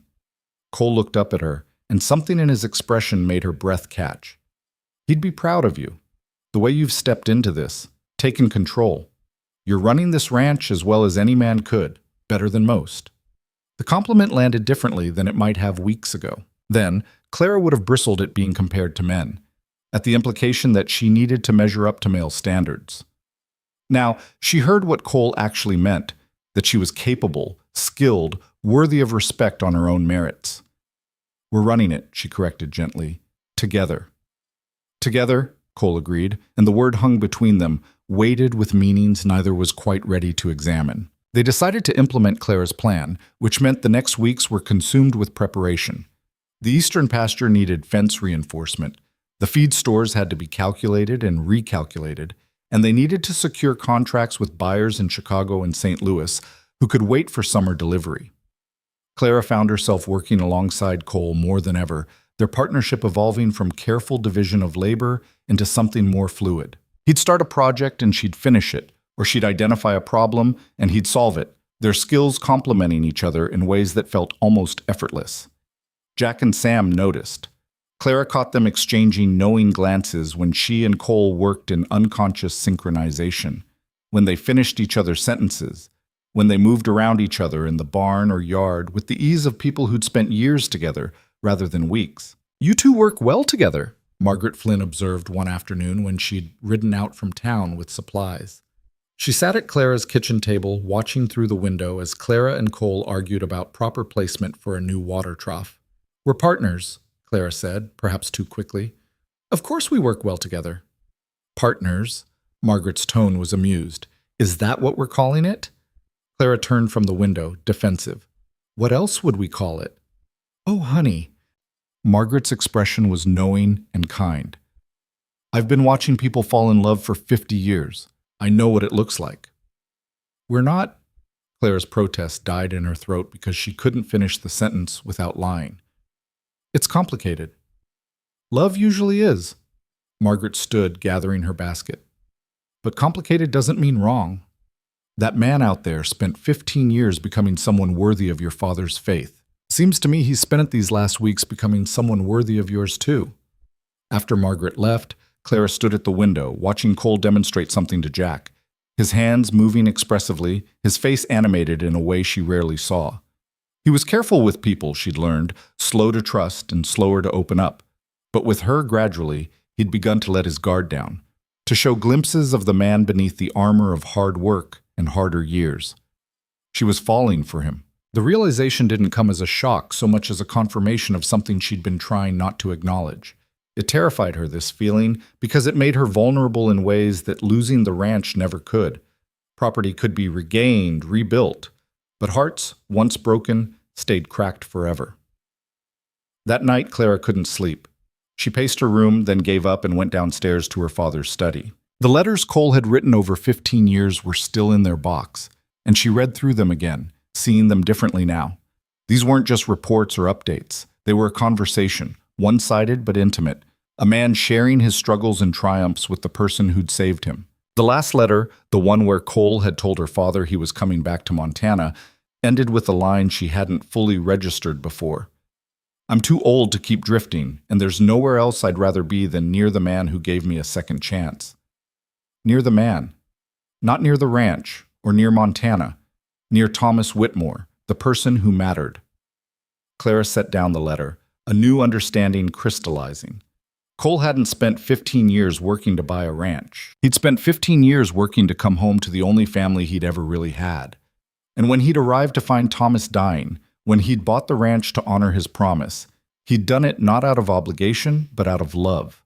The front door opened and closed quietly. Clara looked up to see Cole standing in the hallway, snow dusting his shoulders, his face drawn with exhaustion. He'd been riding the night watch again, taking extra shifts to give Jack and Sam more rest. "Thought I saw a light," he said. "Everything all right?" "I couldn't sleep." Clara gestured to the letters scattered across the desk. "I was reading these again." Cole's expression shifted, became more guarded. "Why?" "Because I'm trying to understand." Clara stood, moving to face him across the small room. "You loved my father, not as a debtor to a creditor, but genuinely, as family." Cole's jaw worked. For a moment she thought he might deny it, retreat behind his walls. But then something in his shoulders relaxed, and he nodded. "Thomas Whitmore was the first person who ever saw me as more than what I'd done. The first person who believed I could be better." His voice was rough with emotion. "He was the father I should have had, the kind of man I wanted to become. And when you came back and found him dying, it destroyed me." Cole's hands clenched at his sides. "I'd spent 15 years imagining this moment, planning what I'd say, how I'd repay him. And instead I got to watch cancer eat him alive, got to see him in pain and know there was nothing I could do to save him the way he'd saved me." Clara crossed the distance between them, driven by an impulse she didn't fully understand. She took his hand, feeling the calluses, the scars, the evidence of all those years of brutal work. "You did save him. Maybe not his life, but his legacy. Everything he built, everything he cared about, you protected it." "I tried to protect you," Cole said quietly, his fingers tightening around hers. "That's what he asked me to do. Make sure you didn't lose everything. Make sure you had a future." "You did more than that." Clara's voice was barely a whisper. "You gave me a partner. Someone who fights beside me instead of for me. Someone who trusts me to be strong." They stood there in the lamplight, hands joined, the space between them charged with everything they hadn't said. Clara could feel her heart hammering, could see the pulse jumping in Cole's throat. She knew if she stepped forward, if she closed that final distance, everything would change. The careful partnership they'd built would become something else, something more fragile and infinitely more precious. Clara. Her name on his lips was a question and a warning. "I know," she said. "I know it's complicated. I know it changes everything. Your father would want us to be happy, both of us." Clara took that step forward, closing the gap until she could feel the warmth radiating from him. "He saved you because he believed in second chances. Maybe this is mine." Cole's free hand came up to cup her face, his thumb brushing across her cheekbone with devastating gentleness. "I don't deserve you." "You don't get to decide what you deserve." Clara's voice was fierce. "I do. And I say you've earned this. Earned me, earned happiness, earned a life that's more than just work and debt and trying to prove you're worthy." He kissed her then, and it was nothing like Clara had imagined a first kiss would be. It wasn't soft or tentative. It was fierce and desperate, 15 years of loneliness and grief and hope pouring out between them. His hands tangled in her hair, and she gripped his shirt, pulling him closer, trying to communicate everything she couldn't find words for. When they finally broke apart, both breathing hard, Cole rested his forehead against hers. "This is a terrible idea." Clara laughed, the sound watery with tears she hadn't realized she was crying. "Probably the worst we've had yet." "What if it doesn't work? What if we ruin the partnership, the ranch, everything we've built?" "Then we'll have tried." Clara pulled back enough to meet his eyes. "And trying is better than spending the rest of our lives wondering what if." They stood there in the study, wrapped in each other's arms, while outside the first snow of winter began to fall in earnest. Clara felt something settle in her chest, a rightness she hadn't known she'd been searching for. This was where she belonged. Not just in this ranch, but with this man who'd spent half his life trying to honor a debt, and the other half learning how to be someone worth honoring. The next morning brought chaos of a different kind. Clara woke to pounding on her bedroom door and Jack's urgent voice calling her name. She scrambled out of bed, pulling on a robe, and opened the door to find him pale and breathing hard. "Miss Clara, you need to come quick. There's men at the gate. A lot of them." Clara's blood ran cold. "Crow's men?" "Don't think so. They're carrying papers. Look official. Cole's already down there." She dressed faster than she ever had, racing downstairs and out into the yard where dawn was just breaking through heavy snow clouds. At least a dozen men on horseback waited at the ranch gate, and Cole stood between them and the house, his rifle held loosely but ready. Clara reached his side and he shot her a quick glance. They say they're from the Territorial Land Office. Got papers about the ranch. The lead rider dismounted, a thin man in a suit too fine for ranch country. He carried a leather satchel and wore an expression of professional neutrality. Miss Clara Whitmore? I'm Clara Whitmore. My name is Edmund Walsh, Territorial Land Agent. I'm here on behalf of the Montana Land Commission regarding the property known as the Whitmore Ranch. He pulled papers from his satchel. We've received a legal challenge to the ownership of this property. Clara's heart stopped. A challenge? From who? Silas Crow, currently awaiting trial in Helena. He's filed a claim stating that the loan used to purchase this ranch was obtained through fraudulent means, and therefore the sale at auction was invalid. That's insane, Clara said, her voice rising. Cole bought this ranch legally at a public auction, which Mr. Crow is disputing. He claims the loan your father took out was coerced, that Thomas Whitmore was of unsound mind due to illness when he signed the papers. Walsh's expression was apologetic. I'm just here to serve notice and conduct a preliminary investigation. Cole stepped forward, his voice dangerous. You're saying Crow can challenge the sale from jail after what he did? Mr. Crow has the right to legal representation and to file claims through proper channels, yes. Walsh looked genuinely uncomfortable. I understand this is difficult, but the law requires we investigate all challenges to property ownership, especially when significant sums of money are involved. Clara felt the world tilting beneath her feet. After everything they'd been through, after fighting off rustlers and exposing Crow's crimes, after building a partnership and finding something that looked like happiness, it could all be taken away by legal maneuvering.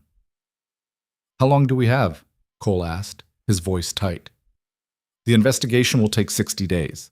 During that time, the property is considered in disputed ownership. You can continue operating it, but you cannot sell, mortgage, or make any significant changes. Walsh handed Cole the papers. I'm sorry. I know this isn't what you wanted to hear. After the land agents left, Clara stood in the yard, snow falling around her like the world was dissolving.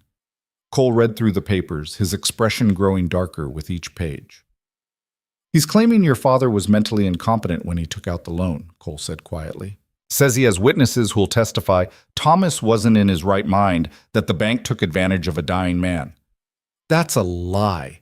Clara's voice shook with rage. My father was sharp until the very end. He knew exactly what he was doing. But he was sick, and dying men sometimes make desperate choices. Cole looked up at her, his face drawn. Crow's lawyers will argue that he was coerced or confused, that the loan was predatory. If they can prove that, they can invalidate the debt, which means the auction was based on a fraudulent claim, and you have no legal right to the property. Clara finished, understanding crashing over her like a wave. And if you don't own it, then Crow can claim it was sold under false pretenses. He's trying to get the ranch through the court since he can't steal it outright. Cole's hands crumpled the papers. And from jail, he's got nothing but time to make this case. Clara wanted to scream, to throw something, to rage against the injustice of it. They'd done everything right, had fought and bled for this land, and now it could all be undone by legal technicalities and a criminal's manipulation of the system. There has to be a way to fight this, she said. Lawyers, witnesses, something. We'll need proof your father was competent. Medical records, testimony from people who knew him in those final months. Cole was already thinking ahead, planning. And we'll need to show the loan was legitimate, that the bank followed proper procedures. I'll ride to Bannack today, talk to the doctor, to Margaret, to anyone who saw my father before he died. Clara was already moving, heading for the barn. You work on the bank records, find everything we need to prove this was legal. Cole caught her arm, stopping her. Clara, wait, we need to think about this. Think about what? We're losing the ranch. We might lose it anyway? His words were brutal but honest. Crow's got money for the best lawyers in the territory. We've got a partnership agreement and good intentions. If the courts decide in his favor, then we fight harder. Clara pulled free, her voice fierce. I've lost too much to this man already. I'm not losing you too. The words hung in the cold air between them, more confession than she'd meant to make. Cole's expression softened, and he pulled her close, his arms wrapping around her. You won't lose me, he said against her hair. Whatever happens with the ranch, you won't lose me. I promise. They held each other in the falling snow, taking strength from proximity. Finally, Clara pulled back, wiping her eyes. 60 days. We have 60 days to prove this ranch is ours. She met his gaze, saw determination there that matched her own. Let's make them count. The next weeks were a blur of activity. Clara rode from neighbor to neighbor, gathering statements about her father's mental state in his final months. Everyone confirmed the same thing. Thomas Whitmore had been sick, yes, but sharp as ever, making decisions with the same careful deliberation he'd always shown. Cole buried himself in financial records, documenting every transaction, every payment, every interaction with the bank. He found the original loan papers, showing Thomas's clear signature and the bank's proper procedures. Everything was legal, legitimate, above board. But as the days passed and they compiled their evidence, Clara began to understand the true nature of what they faced. Crow wasn't just challenging the ownership. He was attacking her father's memory, painting Thomas Whitmore as a delusional dying man taken advantage of by predatory lenders. Every legal filing, every motion from Crow's lawyers dragged her father's name through mud. "I can't stand this," Clara said one night, throwing down yet another legal document. "They're making him sound like a fool, like he didn't know what he was doing." Cole looked up from his own stack of papers, exhaustion evident in every line of his face. "I know, it's not right. It's worse than not right. It's evil." Clara paced the study, unable to contain her frustration. "My father was the smartest man I ever knew. He built this ranch from nothing, survived everything the frontier could throw at him, and now they're acting like he was some addled invalid." "The law doesn't care about truth sometimes," Cole said quietly. "Just what can be proven in court." Clara stopped pacing, a thought crystallizing. "Then we prove it, not with statements or records, with something irrefutable. What could be more irrefutable than sworn testimony?" A letter. Clara moved to her father's desk, pulling out the hidden box. In his own words, explaining exactly why he took out that loan, why he made the choices he made. Cole stood, understanding dawning in his expression. "You think he left something like that?" "He left me a letter telling me to trust you. Maybe he left something else, something that explains everything." Clara began searching through the papers again, looking at them with fresh eyes. He knew he was dying. He had to know there might be legal challenges. He was too smart not to prepare for it. They searched together, going through every drawer, every shelf, every hiding place in the study. Hours passed, and Clara's hope began to fade. Maybe her father hadn't left anything. Maybe he'd trusted that his verbal instructions to Cole would be enough. Then Cole made a sound of discovery. He was examining the desk itself, running his hands along the underside, and he'd found something. A small compartment, cleverly hidden in the joint where two pieces of wood met. Inside was a single envelope sealed with wax, addressed in her father's handwriting, "To whom it may concern, regarding the estate and properties of Thomas Whitmore." Clara's hand shook as she broke the seal and unfolded the letter inside. Her father's words filled the page, dated just weeks before his death, witnessed and notarized by the doctor who'd treated him. Thomas Whitmore, being of sound mind though failing body, write this to clarify my intentions regarding the debt secured against my ranch. I took this loan 15 years ago of my own free will, using funds to save the life of a man who deserved saving. That man, Cole Ryder, has spent the intervening years repaying not just the money, but earning his place as someone worthy of trust and respect. Should I die before this debt is satisfied, it is my explicit wish that the ranch be sold to satisfy the obligation. Further, it is my hope that Cole Ryder will be the purchaser, as he has proven himself capable of maintaining the land and protecting the future of my daughter, Clara. Any challenges to this debt or its legitimacy are false. I made my choice with full awareness and no coercion. My only regret is that I could not tell my daughter the full truth while I lived, but I trust that Cole will honor his promise and reveal it when the time is right. This ranch has been my life's work, but it is not more important than the principles upon which I built it: honor, integrity, and the belief that people deserve second chances. In purchasing this property, Cole Ryder embodies all three. Signed and witnessed this day, Thomas Whitmore. Clara read it twice, tears streaming down her face. Her father had known. He'd known there might be challenges, had prepared for them, had left the one piece of evidence that could settle everything. Cole stood beside her, reading over her shoulder, his own eyes bright with unshed tears. He really did believe in me. He knew you'd do exactly what you've done. Clara clutched the letter to her chest. Protect the ranch. Protect me. Honor every promise. They took the letter to Walsh the next morning, along with all the other evidence they'd compiled. The land agent read it carefully, then nodded slowly. This is compelling, he said. Very compelling. With the notarization and witness signatures, it should carry significant weight in any legal proceeding. Should? Clara pressed. Or will? Walsh hesitated. Miss Whitmore, I want to be honest with you. Silas Crowe has substantial resources and influence. Even with this letter, he may continue to challenge through appeals and procedural delays. The legal battle could drag on for years. Clara felt her heart sink. Years.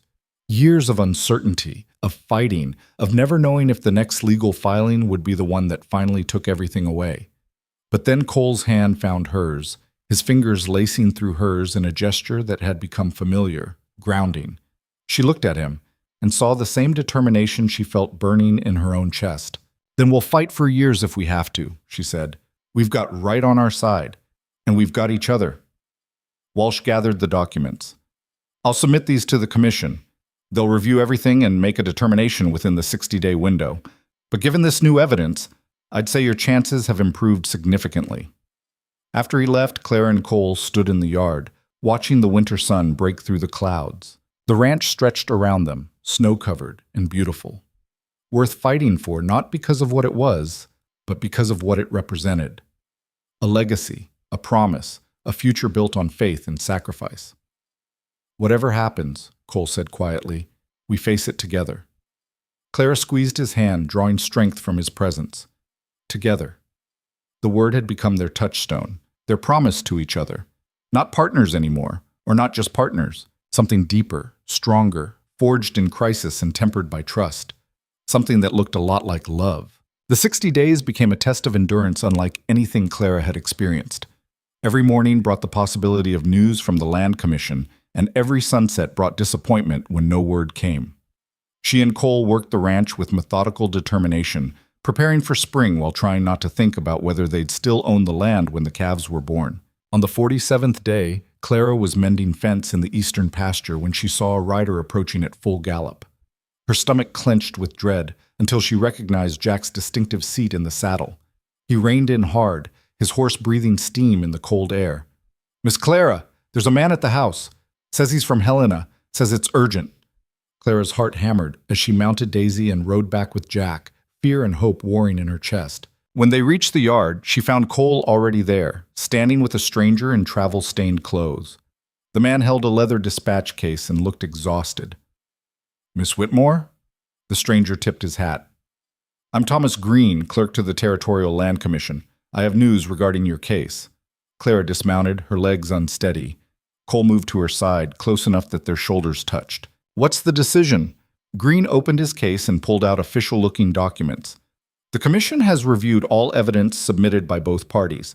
After careful consideration of the testimony, financial records, and particularly the letter written by Thomas Whitmore before his death, the Commission has reached a verdict." Clara couldn't breathe. The world seemed to narrow to just this moment, this man, these papers that would determine everything. "The Commission finds in your favor," Green continued. "The loan was legitimate, properly executed, and Mr. Whitmore was of sound mind when he secured it. The auction was legal and binding. The ranch belongs to Cole Ryder, and the partnership agreement between Mr. Ryder and Miss Whitmore is recognized as valid and enforceable." Clara's knees went weak. Cole's arm wrapped around her waist, holding her upright. She heard him exhale, a sound of pure relief, and realized she was crying. "Crowe's challenge is dismissed with prejudice," Green went on, "meaning he cannot refile the same claim. However, I should inform you that Mr. Crowe's criminal trial concluded yesterday. He was found guilty of murder, conspiracy, and cattle rustling. The judge sentenced him to hang." The word should have brought satisfaction, but Clara felt only emptiness.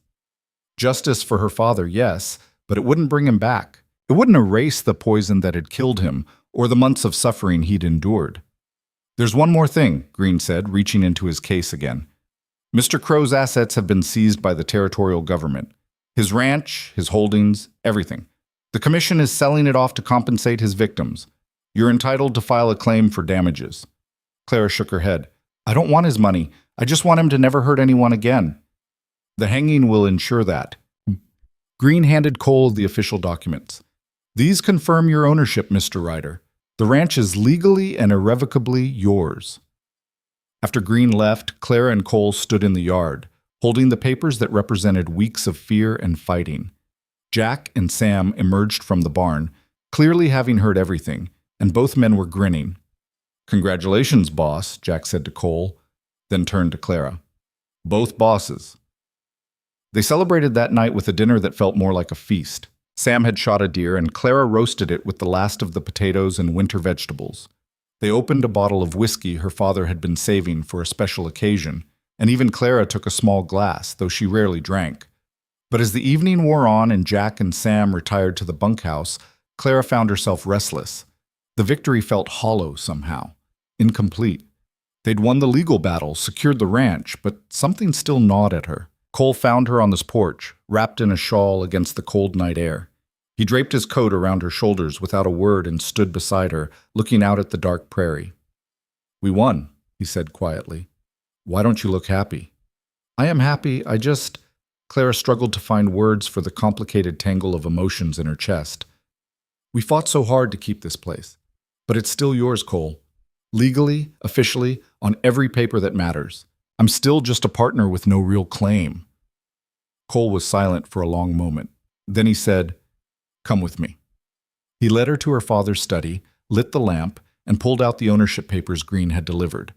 Clara watched as he spread them on the desk, then pulled out a pen and ink. What are you doing? She asked. Something I should have done weeks ago. Cole began writing on the documents, his handwriting careful and deliberate. I'm adding you to the deed, not as a partner, but as a co-owner. Equal rights, equal claim, equal everything. Clara's breath caught. Cole, you can't just, I can, and I am. He didn't stop writing. This ranch should have been yours from the beginning. Your father built it for you. I only bought it to protect it until you could take your rightful place. Well, you've proven yourself 100 times over. You don't need my protection anymore. What you need is what's rightfully yours. But the money you spent was my debt to repay, not yours to carry. Cole set down the pen, his eyes finding hers. I kept my promise to your father. I saved the ranch, and I protected you while you found your strength. But you don't need protection now, Clara. You need partnership, real partnership, where we're equals in every way that matters. Clara looked at the papers, at her name written in Cole's hand beside his own, at the legal language that would make her a true owner of her family's land. Why? She whispered. Why give up control when you fought so hard to get it?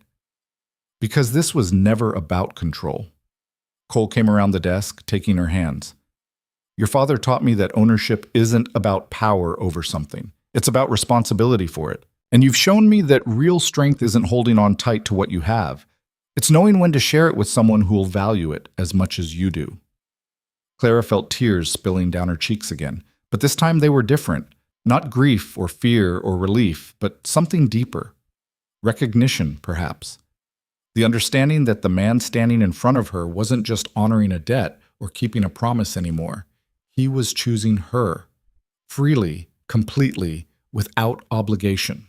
I love you, she said, the words tumbling out before she could stop them. I didn't mean to, and I tried not to, but I do. I love you, Cole Ryder. His hands tightened on hers, his eyes bright with emotion. I've loved you since the day you stood in this yard and told me you'd fight me every single day until you got your ranch back. You were so fierce, so unbreakable. I knew then that Thomas Whitmore had raised someone extraordinary.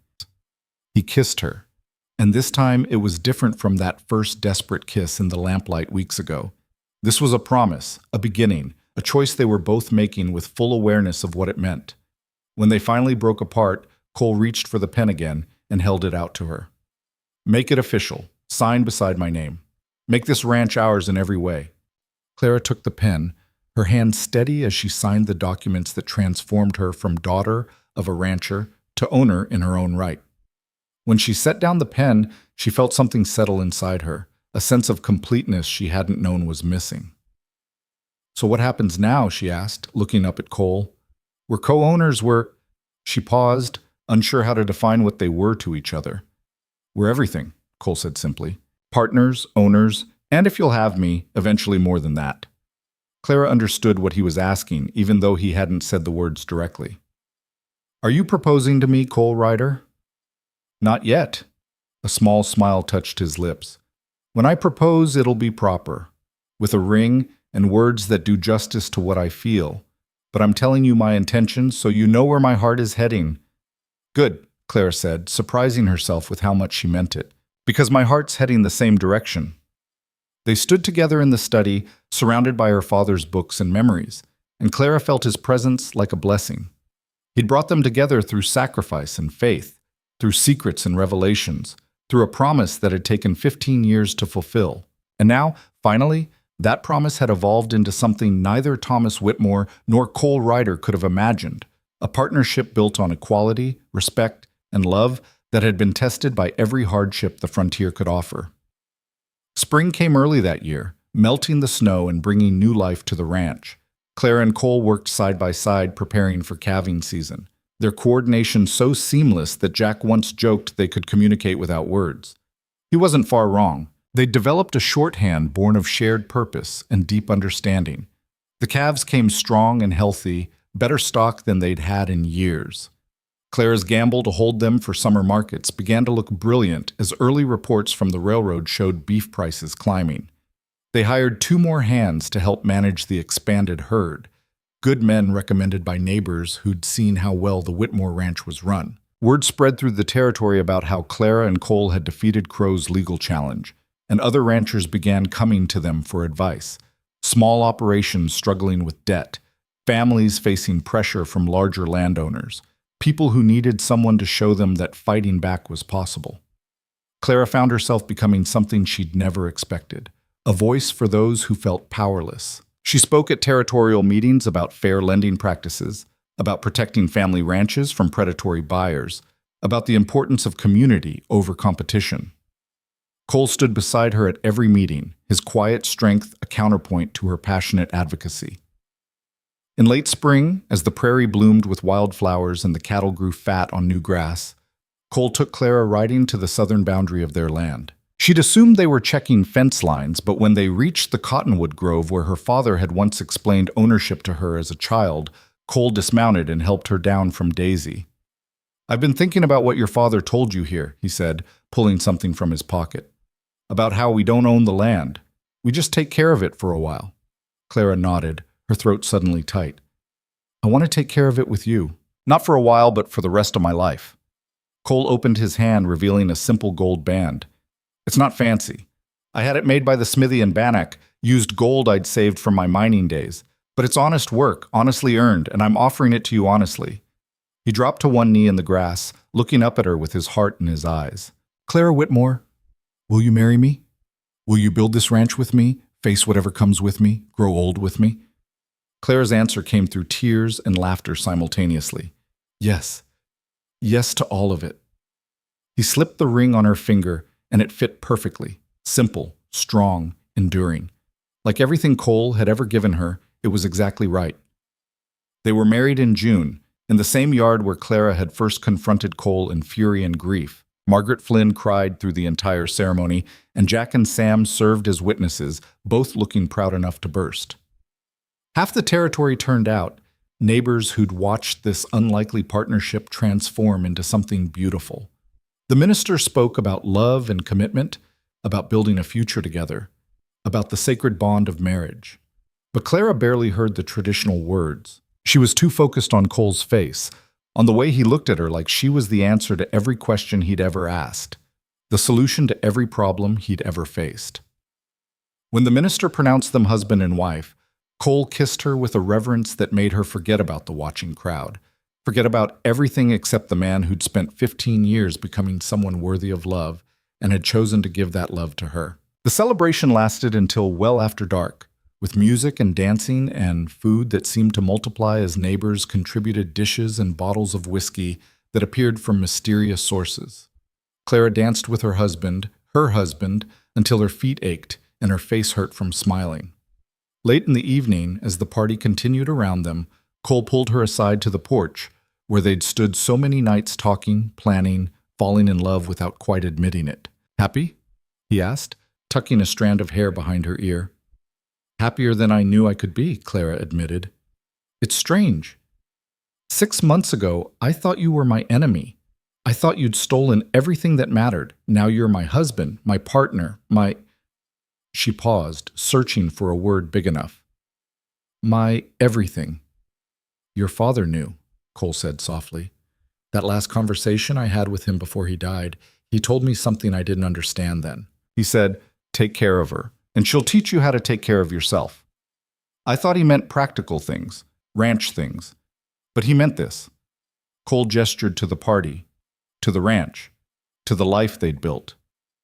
He knew that loving you would make me better than I could ever make myself. That letting you fight beside me instead of protecting you from the fight would make us both stronger. Clara leaned into him, feeling his arms wrap around her with possessive tenderness. "He gave us both a gift. You got a second chance at life. I got a partner who sees me as an equal." "More than equal," Cole murmured against her hair. "You're the stronger one, Clara. You always have been." The summer passed in a blur of work and happiness. The calves sold for record prices, giving them capital to make improvements they'd only dreamed about. They built a new barn, reinforced every fence line, drilled a second well, and purchased breeding stock that would strengthen their herd for years to come. But more than the physical improvements, they built something intangible, a reputation for integrity that drew people to them. Young couples looking to start ranches came for advice. Widows facing foreclosure came for help. Families struggling against larger operations came for hope. Clara and Cole gave freely of their time and knowledge, remembering what it felt like to face impossible odds.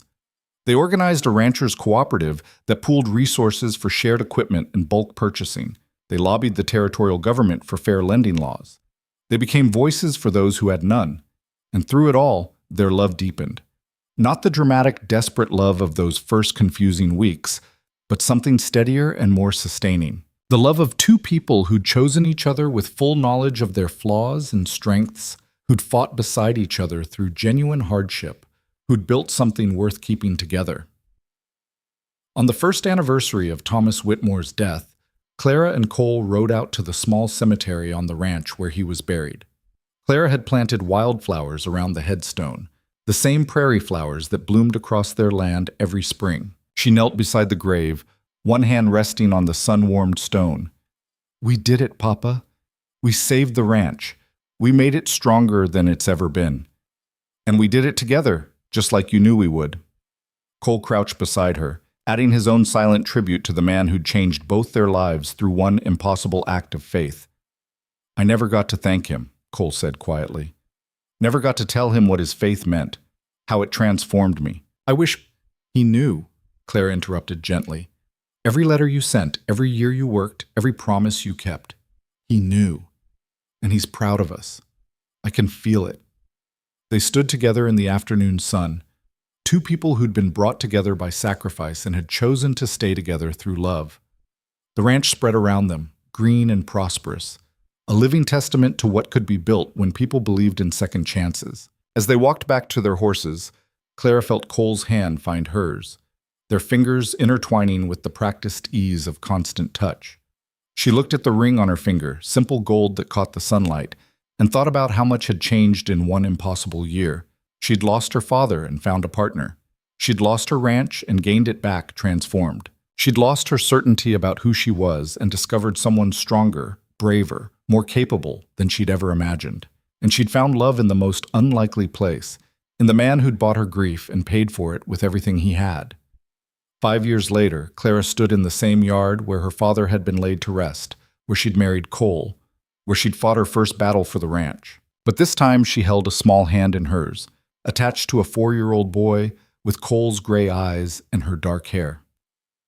"That's where Grandpa Thomas built the first barn," she told her son, pointing to the structure that had been replaced by the larger one they'd constructed. "And that's where your father and I became partners." Little Thomas, named for the grandfather he'd never meet, looked up at her with solemn eyes. "And then you became married?" "Then we became married," Clara confirmed, smiling. "Because sometimes the best partnerships turn into the best marriages." Cole appeared from the barn, carrying their infant daughter against his shoulder. At 45, he'd gained some silver in his hair, but he moved with the same quiet strength that had first caught Clara's attention. He saw her with Thomas and smiled, the expression transforming his weathered face. "Teaching him the family history?" Cole asked, joining them. "Someone has to make sure he knows where he comes from." Clara took the baby from him, settling little Sarah in her arms. "This ranch has a story, and our children need to know it." "The true story?" Cole's eyes sparkled with amusement. "About how their mother threatened to fight me every day until she got her ranch back?" "The true story about how their grandfather saved a stranger's life and changed the course of everything that came after," Clara corrected. "About how that stranger spent 15 years becoming someone worthy of that faith. About how love and partnership can build something stronger than ownership ever could." Thomas tugged on her skirt. "Tell it again, Mama, from the beginning." Clara looked at Cole, saw him nod encouragement, and settled on the porch steps with both children. Cole sat beside her, close enough that their shoulders touched, the same way they'd stood in that first terrible meeting when she'd hated him and he'd endured it. "It started with a debt," Clara began, her voice taking on the cadence of a story told many times. 15 years before you were born, your grandfather found a wounded man in a ravine. He should have left him there or turned him in to the law. Instead, he saved his life, though it cost him everything he had. Little Thomas listened with wide eyes, even though he'd heard this story dozens of times. Sarah dozed in Clara's arms, too young to understand but soothed by her mother's voice. That man spent the next 15 years working brutal jobs across the frontier, saving every penny to repay the debt. When he finally returned to Montana, he found that your grandfather was dying. But before he died, your grandfather made the man promise something. "What did he promise?" Thomas asked on cue, knowing his part in this ritual. "He promised to protect what mattered most, the ranch and the daughter who would inherit it. So when your grandfather died and the ranch went to auction, the man bought it. Not to steal it, but to save it." Cole's hand found hers, their fingers linking automatically. Clara squeezed, acknowledging all the unspoken parts of the story, the anger, the mistrust, the slow transformation from enemies to partners to lovers. "But the daughter didn't understand at first," Clara continued. "She thought he was a thief. She fought him, challenged him, refused to see the truth. Until one day, she found letters that explained everything." "And then they fell in love?" Thomas guessed, grinning. "And then they learned to trust each other," Clara corrected gently. "Love came later after they'd fought rustlers and crooked ranchers and legal challenges, after they'd proven to each other that they were stronger together than apart." She looked at Cole, saw the same emotions reflected in his eyes that she felt in her own chest. Gratitude for the impossible journey that had brought them here, amazement at what they'd built, and love that had only deepened with time and challenge. "The moral of the story," Cole added, speaking to his son, "is that sometimes the people who look like enemies are actually the ones who'll stand beside you when everything falls apart. And sometimes the hardest battles are the ones that lead to the best victories. And sometimes," Clara finished, "losing everything is the first step to gaining something better than you ever imagined." Thomas nodded sagely, as if he understood the weight of these lessons. In truth, he probably didn't. Not yet. But someday, when he faced his own impossible choices, his own moments of crisis and opportunity, maybe he'd remember this story. Maybe he'd remember that his grandmother's faith had saved a stranger. That stranger had honored that faith for 15 years, and that honor had built a legacy stronger than any one person could create alone. As the sun set over the ranch, painting the sky in shades of gold and crimson, Clara leaned against her husband and watched their land stretch toward the horizon. 300 acres that had cost her father everything, that had cost Cole 15 years of brutal work, that had tested her own strength in ways she'd never anticipated. But it had given them more than it had taken. It had given them each other, given them a family, given them proof that faith and sacrifice and stubborn determination could transform loss into something beautiful. The prairie wind carried the sounds of cattle settling for the night, the creak of windmills drawing water from deep wells, the distant song of a coyote greeting the emerging stars. The same sounds her grandfather had heard when he'd first claimed this land, the same sounds her father had heard every night of his life, the same sounds her children would hear as they grew into the legacy being built for them. "Thank you," Clara said softly to Cole. For what? For keeping your promise, for honoring my father's faith, for becoming someone worthy of it. She turned to look at him fully, for choosing me even when you didn't have to. Cole's smile was gentle, knowing. I always had to. From the moment you stood in that yard and declared war on me, I was yours. I just didn't know it yet. And now? Now I know I'm exactly where I belong. With you, on this land, building something that'll outlast us both. He gestured to their children, to the ranch, to the life they'd created. Your father saved my life 15 years ago, but you taught me how to live it.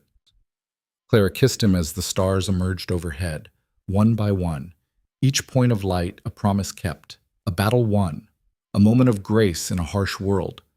The frontier had taken much from both of them, innocence, certainty, people they'd loved, but it had also given them this, a partnership forged in fire, a love tested by every hardship imaginable, and a future they were building together, one choice at a time. Little Thomas tugged on his father's sleeve. Papa, will you teach me to rope tomorrow? Cole ruffled his son's hair. I'll teach you everything I know. Everything your grandfather taught me, and everything your mother's taught me since. What did Mama teach you? Thomas asked innocently. Cole looked at Clara, his eyes warm with affection and respect. That real strength isn't about who owns what. It's about who you choose to stand beside when the world tries to knock you down, and that the bravest thing you can do is trust someone enough to let them fight beside you instead of fighting for you. Clara felt tears prick her eyes. Happy tears this time, the kind that came from overwhelming gratitude for impossible blessings. She'd been raised to be strong and independent, to fight for what was hers, to never surrender. And she'd learned that true strength sometimes meant accepting help, that real independence came from choosing your partnerships, that the most valuable things couldn't be owned, only shared. As night fell completely and the ranch settled into peaceful darkness, Clara carried Sarah inside while Cole lifted Thomas onto his shoulders. They moved through their home, the house Thomas Whitmore had built with his own hands, the house where Clara had grown up, the house where she and Cole were now raising the next generation. And Clara felt the presence of everyone who'd shaped this place. Her grandfather, who'd claimed the land and proved it could sustain a family. Her father, who'd sacrificed everything to save a stranger because he believed in second chances. Cole, who'd spent 15 years earning the right to call this place home. And herself, who'd learned that losing everything was sometimes the only way to discover what truly mattered. Later, after the children were asleep and the house was quiet, Clara and Cole stood on the porch one last time, watching the stars wheel overhead in their ancient patterns. Cole's arm circled her waist, and she leaned into him, feeling the solid warmth of him, the steady beat of his heart. No regrets? He asked quietly. Clara thought about the question seriously. Regret for her father's death, always. Regret for the pain and struggle of that first year, sometimes, but regret for where that struggle had led them? Not a single one, she said firmly. Every hardship, every fight, every moment I thought I'd lose everything. It all led here, to you, to our children, to this life. How could I regret the path that brought me home? This was always your home, Cole said. I just helped you keep it. No. Clara turned to face him, needing him to understand. It wasn't home until you were in it. A house is just wood and nails. Land is just dirt and grass. Home is the people who make you want to stay, who make you want to fight, who make you believe that tomorrow will be better than today.